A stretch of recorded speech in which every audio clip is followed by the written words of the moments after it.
Good morning and अस्सलाम वालेकुम जनाब। उम्मीद है सब लोग ठीक होंगे, दिन का आगाज़ कर चुके होंगे या फिर हमारे प्रोग्राम के ऑन एयर होने का इंतज़ार करेंगे कि जैसे नया दिन शुरू हो हम अपने दिन का आगाज़ करें। तो प्रोग्राम में आपको खुशामदीद कहेंगे और जनाब अल्लाह करे कि आज का दिन बड़ा खुशगवार गुजरे। जहाँ जहाँ मौसम अच्छा है, बारिश होने की इत्तलात है, वहाँ बारिश हो, लोग इंजॉय करें। वैसे अब महकमा मौसमियात ने भी कह दिया है कि आज से आने वाले हफ्ते तक अच्छी खासी बारिश टका के होने वाली है। इब्तिदा में हम बात करते हैं कि पाकिस्तानियों के दिल में घर कर जाने वाले वो स्टार जो जीत तो नहीं सके लेकिन फिर भी बहुत सारे लोगों के दिल उन्होंने जीत लिए। हम बात करें अरशद नदीम की। टोक्यो ओलंपिक में शिरकत करने वाले पाकिस्तानी एथलीट अरशद नदीम वतन वापस पहुंच गए और कल रात को वो वतन वापस पहुंचे। एयरपोर्ट पर शानदार उनका इस्तकबाल किया गया। ये मनासिर भी हम आपको दिखा रहे हैं। मद्दाहों ने अरशद नदीम के हक में खूब नारे लगाए। ये एक पाकिस्तान का रवायती अंदाज़ है कि पाकिस्तान में जब भी कोई एथलीट या कोई जीत कर कोई मेडल सीने पर सजा कर आता है तो फिर उसका इस्तकबाल ऐसे किया जाता है। लेकिन अरशद नदीम ने सीने पर मेडल तो नहीं सजाया, लेकिन बहुत सारे लोगों के दिलों में उन्होंने अपना जो है वो घर बना लिया है। तो लोगों ने उनके साथ सेल्फियां भी बनवाई। फाइनल राउंड में अरशद नदीम ने नेज़ाबाजी में 5वीं पोजीशन हासिल की थी। अरशद नदीम ने कौम का शुक्रिया अदा किया, जिस तरह से कौम ने उन्हें सपोर्ट किया सोशल मीडिया पर हमने देखा। और साथ ही साथ अरशद नदीम के अल्फाज ये थे कि कोई ना कोई कमी रह जाती है। ऐसा ही होता है, अगर इंसान मुकम्मल हो जाए तो फिर वो फरिश्ता होता है। लेकिन हमें इस चीज़ की एक मायूसी रहती है कि हमारे जो खेल के मैदान उनकी जो कंडीशंस है उस पर नज़रसानी बहुत ज़्यादा ज़रूरी है। आइंदा कौम को मायूस नहीं करेंगे, अरशद नदीम का ऐसा कहना है। अरशद नदीम ने चंद दिनों की तैयारी के बाद फाइनल में ये जगह बनाई थी। अगर हमारे एथलीट्स को मुकम्मल ट्रेनिंग और सहूलियात दी जाएं तो इसमें कोई शक नहीं है कि वो पाकिस्तान के लिए मेडल्स की लाइन लगा देंगे। अरशद नदीम से मुतालिक नेज़ाबाजी में गोल्ड मेडल जीतने वाले भारतीय एथलीट ने यह कहा था कि वो अरशद को विक्ट्री स्टैंड पर अपने साथ देखना चाहते थे। अगर अरशद नदीम जीत जाते तो एशिया का नाम जो है वो दुनिया भर में बुलंद हो जाता। और यही बात हम हमेशा करते हैं जनाब के अरशद नदीम जो हैं, जिस तरह से उन्होंने पाकिस्तान का नाम रोशन किया है और पाकिस्तान का नाम इस सेंस में मैं कहूँगी रोशन किया है जनाब कि वसाइल नहीं थे उनके पास, लेकिन इसके बावजूद उन्होंने कमाल महारत दिखाई, हिम्मत दिखाई, हौसला दिखाई। हमारे वज़ीर आज़म जो हैं वो एक बेहतरीन खिलाड़ी रह चुके हैं। हमेशा अपनी गुफ्तगू में वो स्पोर्ट्समैनशिप की बात करते हैं, लेकिन मायूसी के साथ और अफसोस के साथ हमें कहना पड़ता है कि हमारे जो खेल के मैदान हैं जो कि अब ज़्यादा आबाद होने चाहिए थे। क्यों? क्योंकि हमारे जो वज़ीर आज़म हैं माशाल्लाह वो क्रिकेट से वाबस्ता रह चुके हैं। ख़ुद एक खिलाड़ी थे तो उन्हें तो खेल के मैदानों का ज़्यादा इल्म होना चाहिए, लेकिन वो अब ज़बोहाली का शिकार हो चुके हैं। वो मैदान वहाँ पर शायद अब मेरिट पर बात नहीं होती, जो कि होना बहुत ज़्यादा ज़रूरी है। इस्तकबाल की बात हो रही है तो आगे बढ़ते हैं और सियासी शादी की बात करते हैं। अब आप सोचोगे जनाब ये शादी सियासी जो है ये किसकी शादी होने जा रही है? वैसे कभी आपने देखा कि बहू घर आ जाए लेकिन सास ने शादी में शिरकत ना की हो? ऐसा तभी होता है जब बेटा अपनी मर्जी से शादी कर लेता है। लेकिन यहाँ पर बेटे ने अपनी मर्जी से शादी नहीं की, रिश्ता तय हुआ बड़ी समझदारी के साथ। जो सास हैं यानी मरियम नवाज़ जो हैं वो शादी में शिरकत नहीं करेंगी, बारात के साथ नहीं जाएंगी। क्यों? क्योंकि वो पाकिस्तान में हैं और उन्हें बाहर जाने की इजाज़त नहीं है। लीगी नायब सदर के बेटे जुनैद सफदर और सैफुल रहमान की बेटी आयशा की शादी की तारीख तय हो गई। अब सैफुल रहमान साहब को हम सब बड़ी अच्छी तरह जानते हैं, साबिक चेयरमैन हैं नैब के। तो समझदारी के साथ रिश्ता हुआ है और जो ये निकाह है 22 अगस्त को होगा और इसकी जो तकरीब है, आलीशान जो तकरीब है वो लंदन में होगी। लंदन में इसकी तकरीब सजाई जाएगी। मरियम नवाज़ का ये मौक़िफ़ सामने आया है गुज़श्ता रोज़ के सियासी इंतकाम और जाली मुक़द्दमात की वजह से बेटी की खुशियों में मैं शरीक नहीं हो पाऊँगी। लेकिन मुशीर एहतसाब शहजाद अकबर ने उन्हें जवाब दिया है कि पता नहीं मरियम नवाज़ आखिर क्या कहना चाहती हैं। आपको बेटे की शादी यहाँ करनी चाहिए थी, यानी पाकिस्तान में करनी चाहिए थी, जहाँ आप सब अपनी जड़ें मजबूत होने का दावा करते हैं। गवाल मंडी में बेहतरीन खाने मिलते हैं, इससे कोई इनकारी वैसे नज़र नहीं आता। लाहौर का अंदरून शहर है, गवाल मंडी इलाका है। लाहौर में शादी करें और सब शिरकत करेंगे, फिर सब कानून के सामने पेश हो जाए। वैसे हम एक दफ़ा आपको याद दिला देते हैं कि मरियम मरीम नवाज़ जो हैं वो अभी भी एक मुजरिम हैं और ज़मानत पर वो रिहा है, इसलिए ये तो सोची समझी सी बात है कि मरीम नवाज़ बाहर जा नहीं सकती हैं। आगे बढ़ते हैं जनाब और ज़रा खान साहब की बात कर लेते हैं। जब भी खान साहब गुफ्तगू करने के लिए आते हैं ना सामने, तो वो एक बात कहते हैं कि मुश्किल वक्त गुजर गया, अब तरक्की का ज़माना है, अब आसानियाँ हैं, लेकिन आसानियाँ जो हैं वो थोड़ी थोड़ी हमें नज़र आती हैं। वज़ीर आज़म इमरान खान ने किसान कन्वेंशन से ख़िताब में आवाम को ये उम्मीद दिला दी, बोले कि कदम ब कदम हम आगे बढ़ रहे हैं, पहले इस्तेहकाम लाए, अब तरक्की का सफ़र जारी है। मोटरसाइकिल और गाड़ियों की फ़रोख्त के रिकॉर्ड टूट चुके हैं। किसानों को खाद, बिजली और कीड़े मार दवाओं पर सब्सिडी देंगे। वज़ीर आज़म ने किसान कार्ड भी तकसीम किए। रवां साल पंजाब भर में हेल्थ कार्ड देने का ऐलान भी कर दिया। वैसे ये इस चीज़ का क्रेडिट जाता है पीटीआई गवर्नमेंट को कि उन्होंने जितना किसानों का साथ दिया है, ख़ुसूसन पंजाब में एक ज़रूरी मुल्क है हमारा, और जिस तरह से किसानों के साथ वो खड़े हुए हैं और उनकी मुश्किलात को उन्होंने समझा है, इसका क्रेडिट वाकई पीटीआई गवर्नमेंट को जाता है। क्योंकि अगर इससे हम थोड़ा सा हट के ज़रा अपने पड़ोसी मुल्क में किसानों की हालत देखें ना, मैं इंडिया की बात करूँ कि किस तरह से वो एहतजाज पर थे और बार बार अपने मुतालबात मनवाने की कोशिश कर रहे थे। पड़ोसी मुल्क की बात हो रही है तो एक और पड़ोसी मुल्क है जिसका अमन हमारे लिए बहुत ज़्यादा ज़रूरी है। मैं अफ़गानिस्तान के अमन की बात कर रही हूँ। अफ़गानिस्तान में जंग और पाकिस्तान के ख़िलाफ़ साजिशें, ख़ित्ते की बदलती सूरत हाल पर आर्मी चीफ की ज़ेर सदारत कोर कमांडर्स कॉन्फ्रेंस हुई कल, जिसमें सिक्योरिटी, सलामती और अफ़गान सरहद की सूरत हाल पर गौर और इक़दामात का भरपूर जायज़ा लिया गया। Army chief general Qamar Javed Bajwa ने कहा कि पाकिस्तान ने अफ़गानिस्तान में अमन के लिए मुखलिसाना किरदार अदा किया और आइंदा भी करता रहेगा, और पूरी दुनिया इसकी मुतरफ और गवाह हमें नज़र आती है। तमाम स्टेक होल्डर्स को अपना हिस्सा डालना होगा। खत्ते में इस्तेहकाम के लिए मुश्तरका कोशिशें अहम हैं, जबकि तालिबान के खौफ से हथियार डालती अफगान फ़ौज को अब एक नया सरबरा मिल गया है। सदर अशरफ गनी ने, अफगानिस्तान के सदर है अशरफ गनी, जिन्होंने हैबतुल्लाह को आर्मी चीफ बना दिया है। काबुल ने भारतीय फ़ज़ाइया से भी मदद मांग ली है। अब ये जो मदद मांगी गई है काफ़ी चीज़ों की तरफ इशारा करती है, लेकिन इन तमाम इक़दामात के बावजूद तालिबान की पेशकदमी अपनी मामूल के मुताबिक जारी है। बदख्शा के दारुल हुकूमत फैज़ाबाद का कंट्रोल हासिल कर लिया है। अमरीकी अखबार ने लिखा है कि अफ़गानिस्तान काबुल इंतज़ामिया के हाथों से रेत की तरह निकल रहा है। बग़ैर खून बहाए तालिबान की कामयाब पेशकदमी जारी है। अशरफ गनी मुश्तरका महाज बनाए या फिर इस्तीफ़ा दे दें। आपको याद होगा कि कुछ रोज़ पहले अशरफ गनी ने पाकिस्तान पर जिस तरह से इल्ज़ामात लगाए थे, उसके बाद जो हमारे बहुत सारे सीनियर जर्नलिस्ट हैं उन्होंने सवाल उठाया था कि आया कोई प्रेशर है अशरफ गनी पर जो इस तरह के बयान ना दे रहे, क्योंकि एक वक्त में तो वो पाकिस्तान के मुखालिफ थे। अब वो जो प्रेशर है वो कहाँ से है, ये अमेरिका के इस बयान के बाद बड़े अच्छे तरीके से वाज़ेह हो गया।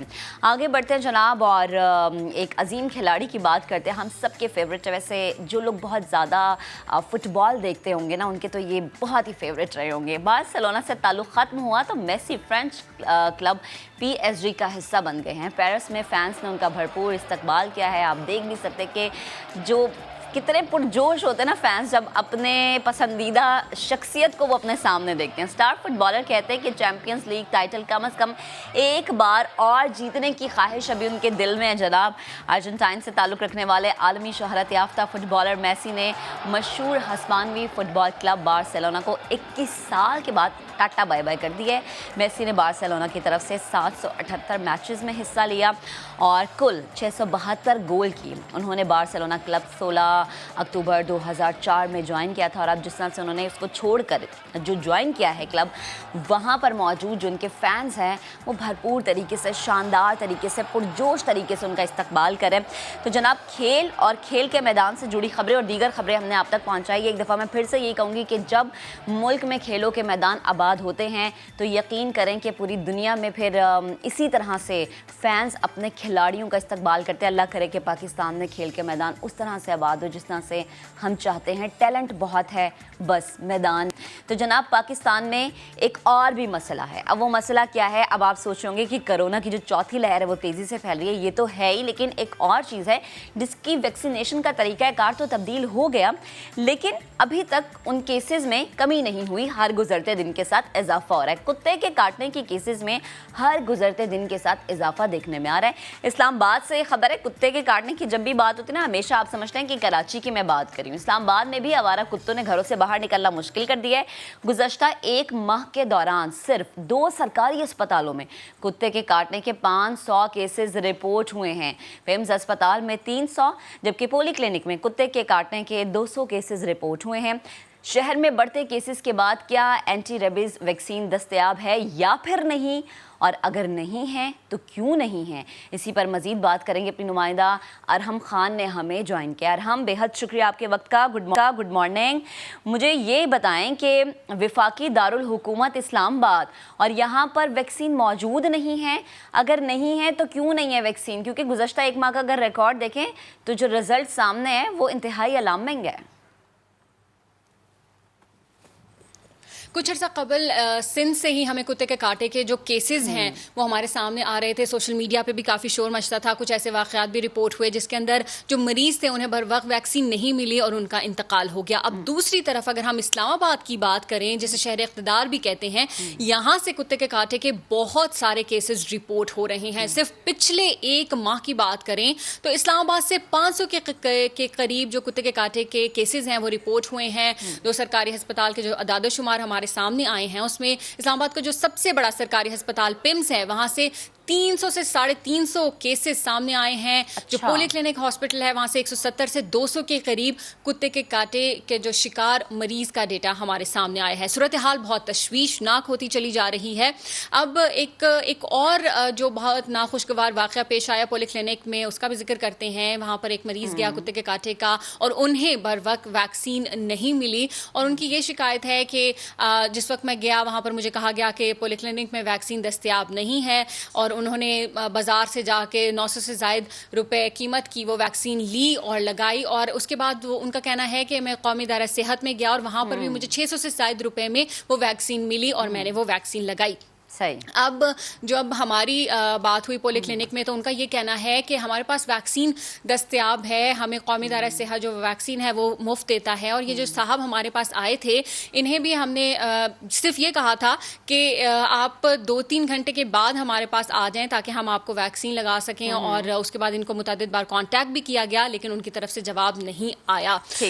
अब सवाल ये है कि क्या पाकिस्तान में एंटी रेबीज़ वैक्सीन नहीं बन रही? तो इस पाकिस्तान में एंटी रेबीज़ वैक्सीन बन रही है। कौमी इदारा सेहत ये वैक्सीन बनाता है और उनका कहना ये है कि हम विफाक या सूबे जब भी हमसे डिमांड करते हैं तो हम उन्हें वो वैक्सीन फराहम करते हैं। और NIH का ये भी कहना है कि पोली क्लिनिक और पिम्स अस्पताल में ये वैक्सीन फ्री दी जाती है लेकिन जो पहली डोज है वो फ्री लगाई जाती है जबकि दूसरी डोज के लिए जो मरीज होते हैं उन्हें पैसे अदा करने पड़ते हैं। लेकिन अरहम, हमने जो फिगर्स अपने नाज़रीन को बताए हैं वो पिम्स हॉस्पिटल के ही थे शायद से, और उसमें इस्लामाबाद जो वाइल्ड लाइफ बोर्ड मैनेजमेंट के भी कुछ मेंबर्स हैं उस कमेटी में। और इस कमेटी का मकसद ये था कि जो कुत्तों को मारने के बजाय उनकी अफजाइश को रोका जाए, उस हवाले से पॉलिसी बनाना था। लेकिन अब सूरत हाल इस्लामाबाद में बहुत ज़्यादा तशवीशनाक होती जा रही है और इंतज़ामिया को अब बर वक्त फ़ैसले करने होंगे इससे पहले कि इस्लामाबाद में भी जो वैक्सीन की किल्लत का सामना हमें करना पड़े। जी ठीक है यार, हम बेहद शुक्रिया, बड़े अच्छे तरीके से आपने बयान किया। और इसी मामले पर मजीद बात करने के लिए हमें ज्वाइन किया है तर्जुमान पिम्स डॉक्टर वसीम ख्वाजा साहब ने। डॉक्टर साहब, बेहद शुक्रिया आपके वक्त का। सबसे पहले तो मैं वही सवाल आपसे करना चाहूँगी जो मैंने अपनी रिपोर्टर से भी किया था। क्या कोई फिगर आप शेयर कर सकते हैं कि आपके पास कुत्ते के काटने के कितने केसेस अभी तक रिपोर्ट हो चुके हैं? देखिए, कुत्ते वो केसेस जो हैं इस्लामाबाद में एक माह में 500 के करीब आए हैं। इससे बच्चे भी शामिल थे, बड़े भी शामिल थे, ख़वातीन भी शामिल है और बंदे भी शामिल हैं। और कुत्ते ऐसे हैं जो कि घर में भी रहे हैं और कोई बाहर भी रहे हैं। मैं देखते हैं बाहर में हमारे मोहल्ले में बाहर फिर रहे हैं। और उसके बाद हाइकिंग की अगर मिजाज दूँ मैं, हाइकिंग में जहाँ तक बंदा है कहता है जी आपने इस साइड पे नहीं जाना, यहाँ पे हमने कुत्ते रखे हैं तो वो काट लेता है। अब देखिए, जो बंदा हाइकिंग पे जा रहा है तो आपने कुत्ते वहाँ पाले हुए हैं, अपनी हिफाजत के लिए पाले होंगे, चोर ठीक है, या तो कोई चोर ना आए, ये ना आए, वो ना आए, लेकिन वो क्या कर रहा है, जो हाइकिंग पे जा रहे हैं उसको भी काट सकता है। तो इससे अंदाज़ा लगाएं, ये जिससे आपने कहा है कि इंतजामिया को चाहिए प्रॉपर इनके कुत्तों का जो है प्रॉपर जो है क्या करना है, जो छोटे हैं फिर बड़े हैं और किस टाइप के हैं, क्या एक्टिविटी है, उस हिसाब से कम से कम ये है जो घर में पालते हैं कुत्ते वो भी अपने आप को बचाएं, कोई रिश्तेदार उनके आते हैं उनको भी बचाएं, कोई और जानने वाला आ रहा है या गुजर रहा है उसको भी बचाना है। और कई लोग बाज़ार में वैसे ही गुजर रहे हैं, कोई मोहल्ले में गुजर रहे हैं, उनको भी कुत्ते काट लेते हैं। हाँ। कुछ मुख्तलिफ टाइप के होते हैं, कुछ काटते हैं कुछ नहीं काटते, देखे ना है, और कुत्ते काफ़ी हैं, बहुत ज़्यादा हैं। हाँ, जाहिर है सर, कुछ भौंकते होंगे, काटते नहीं होंगे, लेकिन डॉक्टर साहब जो अहम सवाल है वो ये भी है ना कि क्या पिम्स अस्पताल में रेबीज वैक्सीन मौजूद है? जी हाँ, बिल्कुल, हम यहाँ पे वैक्सीन मौजूद है, वैक्सीन लगाते हैं, लेकिन बात यह है कि यहाँ पे हम तो कोरोना की वैक्सीनेशन भी तीसरा लगा रहे हैं, ऊपर से इसकी भी अब लगा लेंगे, लेकिन मसला वो है वो जो ज़ख्मी होते हैं वही तब भी आते हैं, पहले तो कोई आता ही नहीं वैक्सीनेशन के लिए। बात तो ये है, तो लोगों को ये चाहिए कि केयर करें वैक्सीनेशन के पॉइंट ऑफ व्यू से भी और वैसे भी हिफाजत के भी तौर पे ना, बच्चों को भी खाम खा के पीछे ना भेजें, खुद भी खाम खा अननेसेसरी जगह पे ना जाएं, और जहाँ भी जाएं अपने आप को प्रॉपर अपने आप की केयर रखनी है। और अच्छा डॉक्टर साहब, कतई कलामी की माजरत, जैसे आप केयर की बात करें, चले ये तो होगी ना आवाम की केयर, अगर किसी को खुदा ना खास्ता किसी कुत्ते ने काट लिया है तो सबसे पहले उसे क्या करना है? फ़ौरन अस्पताल आना है, ये वैक्सीन लगवानी है? जी जी हाँ, नहीं देखें, पहली बात तो ये है कि उसकी उम्र कितनी है, पहली बात, उसको कोई और बीमारी तो नहीं है, कोई शुगर का मरीज़ है, कोई जिगर का मरीज़ है, कोई रीनल फेलियर का मरीज़ है, तो उसकी ब्लीडिंग ज़्यादा हो जाती है, ठीक है ना, तो उस चक्कर में ना पड़े कि जी मैं ये करूँ, वो जहाँ खुदा कहीं ब्लीडिंग होती है हाथ में दबा के रखे वहाँ पर ताकि ब्लीडिंग और ना हो, और कोई भी तकलीफ़ है फ़ौरन जो है सरकारी अस्पताल में आए, ताकि वहाँ पर डॉक्टर बैठे हैं, वो सारा देख के फैसला करते हैं कि क्या करना है, इसको वैक्सीनेशन भी लगवानी है, उसके बाद एंटीबायोटिक देनी है और सफाई करनी है, सारा कुछ करना। तो कहीं की बहुत ज़्यादा ब्लीडिंग हुई है, उनको अच्छी तरह उनको रखा है यहाँ पे, जब ब्लीडिंग खत्म हुई है उसके बाद उनको भेजा है प्रॉपर, उसका ब्लीडिंग का ट्रीटमेंट भी किया है, वैक्सीनेशन भी यहाँ पे पिम्स वालों ने की है उसकी बहुत, और 24 घंटे पिम्स जो है वो एक्टिव हो गए इस हवाले से, जो है कि जो कुत्ते और वैसे हमारी ये रिपोर्टर बता भी रही थी कि पिम्स हॉस्पिटल में जो है ये पहली जो इसकी डोज है ये फ्री में भी लग रही है। आपकी मौजूदगी का फ़ायदा उठाते हुए ज़रा मैं कोविड के हवाले से भी बात करना चाहूँगी। अगर पिम्स हॉस्पिटल की ही मैं बात कर लूँ, क्या सिचुएशन है इस वक्त वहाँ पर? कितने मरीज़ ऐसे हैं जो कि हमें वेंटिलेटर पर मिलेंगे, और सूरत हाल इस वक्त क्या आप मॉनिटर कर रहे हैं?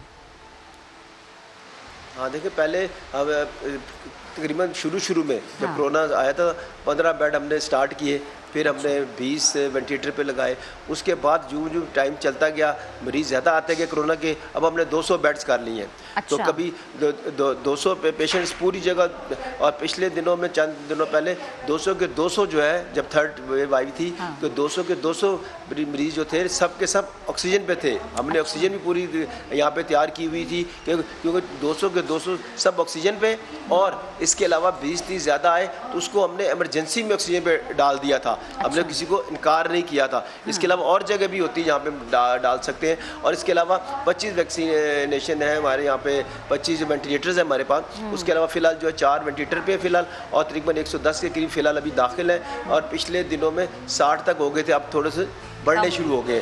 तो आवाम से ये अपील करूँगा कि यहाँ पे पिम्स में फ्री यहाँ पे वैक्सीनेशन हो रही है, आप यहाँ पे आएँ।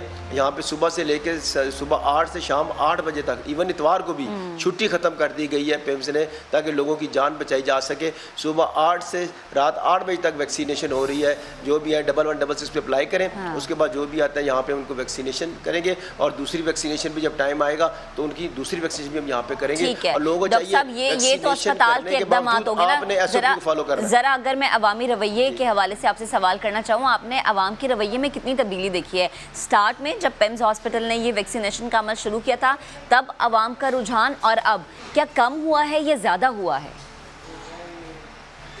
हाँ, शुरू में देखें वैक्सीनेशन स्टार्ट हुई थोड़े थे, उसके बाद ऐसी उल्टी सीधी बातें चलनी शुरू हुई, वहाँ से ये हो रहा है, वहाँ से ये हो रहा है, खाम का तो कम हो गए। और उसके अब जब लोगों को पता चला है कि ये ना बीमारी फैल रही है और ये कुछ हो रहा है, बीमारी से प्रिवेंशन ना करें तो ये हो सकता है, तो अब लोग जो है वो ज़्यादा आ रहे हैं। अभी आप देख लें, अभी घंटा हुआ है पिम्स में वैक्सीनेशन खुली है सुबह के टाइम, और सारे लोग यहाँ पे भरे हुए वहाँ पे ओपीडी में सब वैक्सीनेशन के लिए आ रहे हैं। इससे अंदाज़ा लगा लें कि लोगों की टेंडेंसी ज़्यादा हो गई है। तो लोगों से फिर भी अपील करूँगा कि खुदा के लिए आप SOPs को भी फॉलो करें और वैक्सीनेशन भी करें। वैक्सीनेशन के बाद भी अपने SOPs को फॉलो करना है। ठीक है, अगर आपने SOP नहीं फॉलो किया वैक्सीनेशन की, अगर बीमारी आ भी गई तो आपका इम्यून सिस्टम स्ट्रॉन्ग होता है, इसलिए आप बच जाते हैं। तो इसलिए आपने इम्यून सिस्टम को भी स्ट्रॉन्ग रखना है, मुतवाज़िन ग़िज़ा का भी इस्तेमाल करना है, नमाज कुरान भी पढ़ें और ज़्यादा टेंशन डिप्रेशन जितना हो सकता है ना आप अपने लिए एहतियात करें और जितना हो सकता है आप अपने आप को बचाएं। डॉक्टर साहब मुझे ये भी लास्ट में बता दें कि कौन कौन सी वैक्सीन इस वक्त पिम्स अस्पताल में मौजूद है, ये लग रही है? हाँ, वहाँ पे लोगों को चाहिए हम इस चक्कर में ना पड़े कि ये लगानी वो लगानी। यहाँ पे हमारे पास चाइनीज़ वैक्सीनेशन है, ठीक है, 3-4 और दूसरी भी एक तो हमने रखी हुई है। तो जैसे जो ज़रूरत पड़ती है वो जैसे आप 1166 पे सिर्फ अपने ID कार्ड देना है, उसको यहाँ पे आ जाना है और वैक्सीनेशन लगाएंगे। प्लस अपने बाहर जाना है, बाहर वाले कहते हैं हमें इस टाइप की लगानी है, तो वो भी यहाँ पर जो अवेलेबल होती है वो भी उनको लगा देते हैं और उसमें जो कहते हैं हम दिखाएँ जी आपके बाहर जाने का जो भी कागज़ है वो भी हमें दे दें। और उसके अलावा जो लोकल है वो जिस टाइम मर्जी आ जाए और उनको वैक्सीनेशन लगा देंगे। चाइनीज़ वैक्सीनेशन हमारे पास है और अच्छी किस्म की है और सबका रिस्पांस अच्छा है। हमने खुद भी लगाई है और स्टाफ ने खुद भी लगवाई है और ये बिल्कुल मुफ्त है जनाब। तो डॉक्टर साहब बेहद शुक्रिया, आप गुफ्तगू कर रहे थे दो अहम मामलात पर। तो प्लीज़ ख़ुद को वैक्सीनेट करवाएं, ये आपके लिए बहुत ज़्यादा ज़रूरी है, आपसे जुड़े लोगों के लिए बहुत ज़्यादा ज़रूरी है। हम डेली बेसिस पर प्लेटफॉर्म से अपने प्रोग्राम में आपको बार बार एक ही पैगाम देते हैं कि प्लीज़ खुदारा वैक्सीनेशन करा लें। कोई ये जो रूमर्स फैले हुए थे ना कि जनाब ये हो जाएगा वो हो जाएगा, ऐसा कुछ नहीं है। जाएं वैक्सीनेशन करवाएं, उसके बाद भी एहतियात का दामन हाथ से ना छोड़ें। जब हम अब एहतियात की बात करें तो एक और चीज़ में अब ज़रा आप अपनी एहतियात करना शुरू कर दें। पीने के पानी में हम आपको जो खबर देने जा रहे हैं वो सुन के थोड़ी सी आपको हैरानगी होगी। मुल्क के 29 बड़े शहरों का पानी आलूदा हो चुका है। ये हम नहीं कह रहे, कौमी असम्बली में पेश करदा रिपोर्ट में ये सनसनीखेज़ इंकशाफात हुए हैं। वजारत साइंस एंड टेक्नोलॉजी ने बताया है कि 28 दीगर शहरों के पानी में 39% जरासीमी आलूदगी मौजूद है। 28 शहरों के पानी में 28% आर्सेनिक, 4% नाइट्रेट और 4% फ्लोराइड मौजूद है। आलूदा पानी के इस्तेमाल से कैंसर के खतरनाक जो ये मरज़ है वो बढ़ रहे हैं। इसी पर मजीद बात करने के लिए हमें ज्वाइन किया है वाटर एक्सपर्ट बशीर लाखानी साहब ने। लाखानी साहब बेहद शुक्रिया आपके वक्त का। सबसे पहले तो मैं आपसे ये जानना चाहूँगी कि 29 बड़े शहर जिनका पानी बताया ये जा रहा है, रिपोर्ट में ये है कि आलूदा है, ये कितना ख़तरनाक हो सकता है? देखें, बिस्मिल्लाहिर्रहमानिर्रहीम, आर्सेनिक बुनियादी तौर पर जहर है और जहर की मिकदार जो है वो माइक्रोग्राम पर लीटर में भी अगर हो तो बहुत नुकसानदेह इंसानी जानों के लिए। और एक तो बतौर जहर इंसानी जान के लिए खतरा है, लेकिन उसके साथ साथ कई बहुत बड़ी बीमारियां, कैंसर, बच्चों की बीमारियां और ख़ास तौर पर क्या कहते हैं माजूरी की बीमारियां, तो ऐसी बीमारियों का बाइस बनता है कि जिसकी वजह से दुनिया भर में अब एनवायरनमेंट के और पानी की क्वालिटी कंट्रोल के जो कवानीन है वो सख्त से सख्तर किए जा रहे हैं। यानी उसकी अलाउएबल लिमिट जो है अब कहाँ एक ज़माने में 15, 20, 25 माइक्रोग्राम्स पर लीटर तक थी, अब उसको और मज़ीद कम करके सिर्फ 1 to 5 माइक्रोग्राम तक पर लीटर तक की इजाज़त दे दी गई। जबकि हमारे यहाँ अभी वेरी रिसेंटली जो सर्वे हुआ है इसने मुल्क के कई शहरों के अंदर, बड़े बड़े शहरों में और छोटे शहरों में जी इससे कई गुना ज्यादा बहुत सिग्निफिकेंट हद तक, खतरनाक हद तक पहुंचे हुए आर्सेनिक की, नाइट्रेट की, फ्लोराइड की मौजूदगी का इज़हार किया। तो लखानी साहब, इनकी मौजूदगी की वजह क्या हो सकती है? क्या वाटर सप्लाई का निज़ाम जो है वो बोसीदा है? नहीं, बुनियादी तौर पर इनकी वजह ये है कि देखिए ये सारे केमिकल जो आते हैं पानी के अंदर, ये उनके दो बड़े सोर्सेज हैं। अच्छा। सबसे पहली सोर्स जो है वो इंडस्ट्रियल एफ्लुएंट है। सनती इदारों से जो केमिकल इस्तेमाल होते हैं उनके लिए माहौलियात के एनवायरनमेंट प्रोटेक्शन एजेंसी के पूरे मुल्क में कवानीन मौजूद हैं, लेकिन बदकिस्मती से उन कवानीन की पाबंदी करने की बजाय हर छोटी और बड़ी इंडस्ट्री, चाहे वो बैटरी बनाने वाली इंडस्ट्री हो जो सबसे जहरीला पानी छोड़ती है, या चमड़े का काम करने वाले हो जहाँ बहुत सारे केमिकल इस्तेमाल होते हैं, या टेक्सटाइल के इदारे हो जहाँ बहुत सारा रंगों का और केमिकल्स का और कास्टिक का काम होता है, इनमें से बेशतर छोटे इदारे से लेकर बहुत बड़ी बड़ी इंडस्ट्रीज तक उन कवानीन की पाबंदी का कवानीन ये है कि जब आप अपने यहाँ से ये एफ्लुएंट छोड़ेंगे, इंडस्ट्री से बाहर निकालेंगे, जी तो इस एफ्लुएंट को वाटर बॉडी में शामिल होने से पहले किन किन उसकी क्या खुशियात होनी चाहिए और कौन से केमिकल उसमें अलाउ नहीं है। जी लेकिन इन कवानीन पे कोई अमल नहीं होता और कोई यानी हर इंडस्ट्री को अपने इंडस्ट्री की हुदूद के अंदर पानी को निकालने से पहले इंडस्ट्रियल बेसिक ट्रीटमेंट करना जरूरी है, लेकिन वो नहीं होता।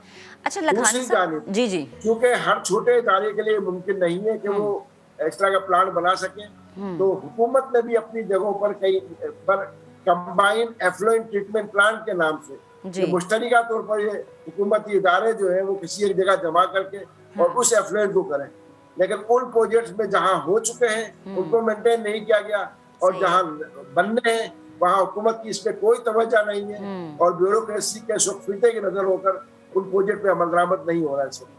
ठीक है। अच्छा लखानी साहब, एक और चीज़ ज़रा आवाम की आसानी के लिए समझाएगा। फॉर एग्ज़ाम्पल मैं पानी इस्तेमाल कर रही हूँ, ये ख़बर सुनने के बाद मैंने पानी को बॉयल करके यूज़ करना शुरू कर दिया है, क्या इतना ही काफ़ी है? पानी को बॉयल करके उबाल के मैं इस्तेमाल करती हूँ, मेरी सेहत के लिए वो काफ़ी है, या फिर कोई और भी इक़दाम हमारी आवाम को करने ज़रूरी हैं? देखें, पानी को बॉयल करना जो आम छोटे मोटी उसके अंदर जो पोल्यूशन हो जाती है उसके लिए काफी होता अच्छा है, लेकिन आर्सेनिक एक ऐसा मामला है कि जो आम आदमी के घर तक अगर पहुंचने वाला पानी होगा और वो उसे उबाल के साफ करना चाहेगा तो उबालने से वो साफ नहीं होगा। अच्छा यही सबसे खतरनाक चीज इसकी है कि ये वो केमिकल्स हैं कि जो उबालने से खत्म नहीं होते। अच्छा लिहाजा इसके लिए बहुत जरूरी है कि हुकूमती इदारे पूरा अपना काम अंजाम दें। ठीक है। या तो इंडस्ट्रीज को पाबंद किया जाए और जहाँ छोटी छोटी इंडस्ट्रीज को पाबंद नहीं किया जा सकता वहाँ पर हुकूमत की जानिब से जो कंबाइंड एफ्लुएंट ट्रीटमेंट प्लांट के प्लांट लगाए जाए और इन पानी को, इस पानी को, जमीन के पानी को और नहरों और दरियाओं के पानी को गंदा होने से बचाया जाए। ठीक है। आपको याद होगा कि कुछ अरसे पहले पंजाब में और इसके अलावा मुल्क के कई हिस्सों में साफ पानी के कई बड़े बड़े प्रोजेक्ट बनाए गए, लेकिन वो सारे प्रोजेक्ट नाकाम हो गए। मैं जाती तौर पर उन प्रोजेक्ट का पहले दिन से हामी नहीं था, इसलिए कि ये लॉजिक कोई नहीं बनती कि हम पहले पानी को गंदा करें और उसके बाद उसको साफ करने के बड़े बड़े कीमती प्रोजेक्ट चलाएं। बुनियादी चीज ये है कि साफ यानी गंदगी को रोका जाए, जो पानी गंदगी में जो गंदगी जा रही है, जो एफ्लुएंट जा रहा है अनट्रीटेड, उसको रोका जाए। उस हवाले से कवानीन की मुकम्मल अमल दरामद की जाए और जहाँ ये अमल दरामद छोटे स्केल पे मुमकिन नहीं है वहाँ पर कंबाइंड एफ्लुएंट ट्रीटमेंट प्लांट और एफ्लुएंट ट्रीटमेंट के ये बंदोबस्त किया जाए ताकि ये सारा पानी ज़मीनी ज़खायर के अंदर और दीगर आबाई ज़खायर में जाने से पहले इन सारी केमिकल से पाक हो सके। सही है, ठीक है। बशीर लखानी साहब, बेहद शुक्रिया, आप गुफ्तगू कर रहे थे। आप पानी पिए ज़रूर, लेकिन प्लीज़ थोड़ा सा देखभाल लें। और जनाब, पानी ज़िंदगी की एक ऐसी ज़रूरत है कि इसके बगैर गुजारा भी नहीं है, ब्रेक के बगैर भी गुजारा नहीं है। ब्रेक लेते हैं, फिर दोबारा हाजिर होंगे।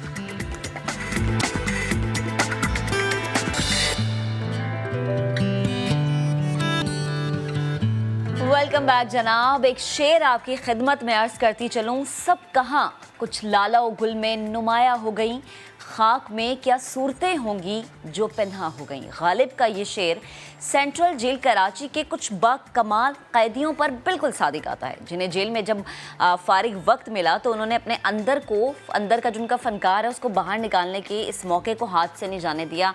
फिर उन्होंने किस तरह से अपने लोहे को मनवाया, किस तरह से अपने हुनर को मनवाया, शाहनवाज अली कादरी की रिपोर्ट में आपको दिखाते हैं। मेरा नाम सैयद बिलाल अली और मैं अरसे 17 साल से इस जेल के अंदर।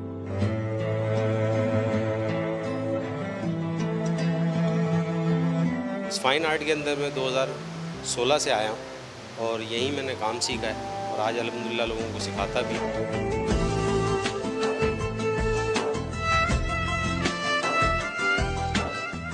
हमारा बेसिक स्ट्रक्चर जो है वो स्किल्स के ऊपर है कि जितनी जिसके अंदर प्रोफेशनल है वो उस हिसाब से अपना काम को आगे बढ़ाता है, क्योंकि हमारे पास कोई कोर्स सिलेबस है नहीं, कोई एनजीओ है नहीं। ये सिर्फ और सिर्फ जेल एडमिनिस्ट्रेशन की जगह है जिसके ऊपर हम लोग ये काम कर रहे हैं। यहाँ पे तकरीबन जितने भी उस्ताद हैं जो सिखा रहे हैं, इस टाइम पे काम कर रहे हैं, उन सब की किसी न किसी हवाले से पेंटिंगें बिकती रहेंगी।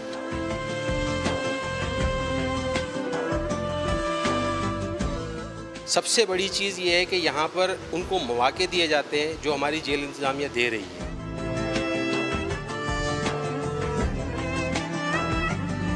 जिसके हम बेहद शुक्रगुजार हैं। तमाम कैदी, तमाम जितने लोग यहाँ पे काम करने वाले हैं, वो इस चीज़ का बहुत शुक्रिया अदा करते हैं जेल इंतज़ामिया का कि उन्होंने हमें एक जगह प्रोवाइड की। अगर यही जगह बाहर लोगों को मिल जाए तो ये जेलें खाली हो जाए, क्योंकि जो लोग यहाँ बैठ के अगर काम करना जानते हैं, रंगों से खेलना जानते हैं, खूबसूरती दिखाना चाहते हैं, तो वो क्राइम की तरफ कैसे आ सकते हैं।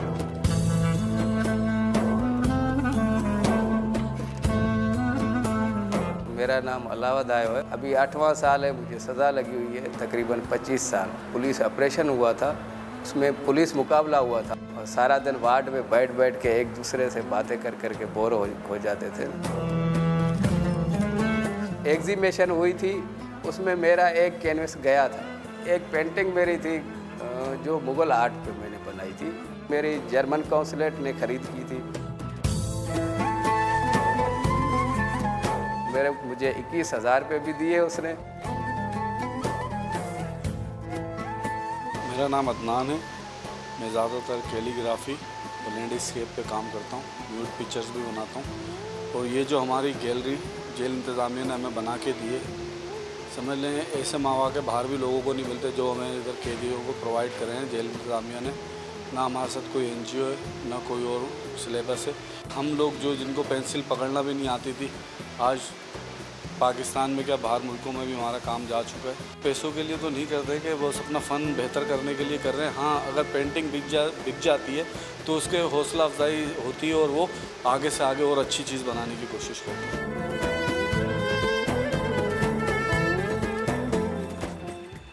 ज़बरदस्त जनाब। और ये जितना भी क्रेडिट है ना, ये सारा जेल इंतज़ामिया को जाता है। अगर आप जेल में रहते हुए कैदियों को इतना सेहतमंद माहौल फराहम करेंगे तो बड़े अच्छे तरीके से उनका वक्त भी गुजरेगा। आगे बढ़ते हैं जनाब। और जब ये कहते हैं ना कि जब अवामी नुमाइंदा आर्टिस्ट हो तो हमें हर तरफ आर्ट देखने को मिलता है, कुछ ऐसा ही DG खान में हुआ, जहाँ डिप्टी कमिश्नर ने ज़ीब्रा क्रॉसिंग की जगह पेंटिंग बनवा दी। असिस्टेंट कमिश्नर है जिनकी मैं बात कर रही हूँ, मेहंदी मौलूफ साहब है, जिन्होंने दुनिया भर में मशहूर म्यूरल आर्ट के इस्तेमाल से ज़ीब्रा क्रॉसिंग को एक मुनफरिद शक्ल देने की कोशिश की है और तस्वीर ये सोशल मीडिया पर पोस्ट कर दी है। साथ ही लिखा है कि डेरा गाजी खान में एक स्कूल के आगे नए अंदाज की ज़ीब्रा क्रॉसिंग बनाई है, जिसे सोशल मीडिया सार्फिन ने खूब सराहा है। इस बेहतरीन इकदाम के पीछे आखिर मकसद क्या है, और जनाब क्या ये वो मकसद हासिल हो सका है जो उन्होंने मकसद हासिल करने के लिए ये इकदाम उठाया है? Assistant commissioner DG Khan Mehndi Mauloof साहब हमें ज्वाइन कर चुके हैं। सर, बेहद शुक्रिया आपका वक्त देने के लिए। बड़ा ज़बरदस्त और बहुत मुनफरिद अंदाज है, स्कूल के सामने ज़ीब्रा क्रॉसिंग के बजाय पेंटिंग। इसके पीछे मकसद क्या है? पहले तो मैं ये चाहूँगी आप ज़रा हमारे नाज़रीन के सामने बयान करें। Thank you very much. मकसद जो है वो हमें गवर्नमेंट ऑफ पंजाब की तरफ से डायरेक्शंस ये थी कि हमने ब्यूटिफिकेशन के लिए कोई स्टेप्स लेने हैं। अच्छा। तो ऑनलाइन सर्च करते हुए क्रॉस वॉक आर्ट वर्क मुझे मिला था। तो फिर DC साहब की डायरेक्शन पे हमने ये सोचा कि क्यों ना ऐसी चीज़ की जाए जिससे एक तो रोड सेफ्टी बच्चों के लिए भी इंश्योर हो जाए और हमारा ब्यूटिफिकेशन का प्लान भी साथ साथ चलता रहे। तो ये दो हमारे स्कूल हैं कि रोड के ऊपर छुट्टी के टाइम काफी पेरेंट्स की शिकायत थी कि हम लोगों को रोड की उस साइड पे खड़े होते हैं तो बच्चों को पिक करने में इशू होता है। तो उसके लिए हमने 3 स्टेप्स लिए। एक तो इसके जो ज़ीब्रा क्रॉसिंग्स हैं, क्रॉस वॉक्स हैं, वो डिजाइन उसमें डिजाइन करके बनाई। जी। दूसरा ये कि वहाँ पे बच्चों के लिए छुट्टी के टाइम ट्रैफिक के कांस्टेबल्स पोस्ट किए। और तीसरा ये कि उनके साथ एक साइन बोर्ड हम अब लगाने जा रहे हैं कि slow down zebra crossing ahead. तो ये 3 स्टेप्स लेके आई थिंक मेन मकसद जो था इसका वो अचीव हो रहा है, बच्चों की सेफ्टी, रोड सेफ्टी और दूसरा शहर की ब्यूटिफिकेशन। सही, यानी दोनों चीज़ों को आप लोगों ने साथ साथ लेके चलना है और दोनों चीज़ों में तवाज़ुन रखना है। अच्छा, मुझे ये बताएं कि ये जो आर्ट है सिर्फ एक स्कूल के सामने जो मौजूद सड़क है उस तक महदूद है या दीगर सड़कों पे भी हमें ऐसे आर्ट नज़र आएंगे? ये अभी तो हम लोगों ने इसको एज अ पायलट प्रोजेक्ट किया था, तो सिंस इसका कोई बजट नहीं था हमारे पास, हमने वॉलंटियर बेसिस पे यूनिवर्सिटी के बच्चों से रिक्वेस्ट की कि वो करें। वो उन्होंने किया।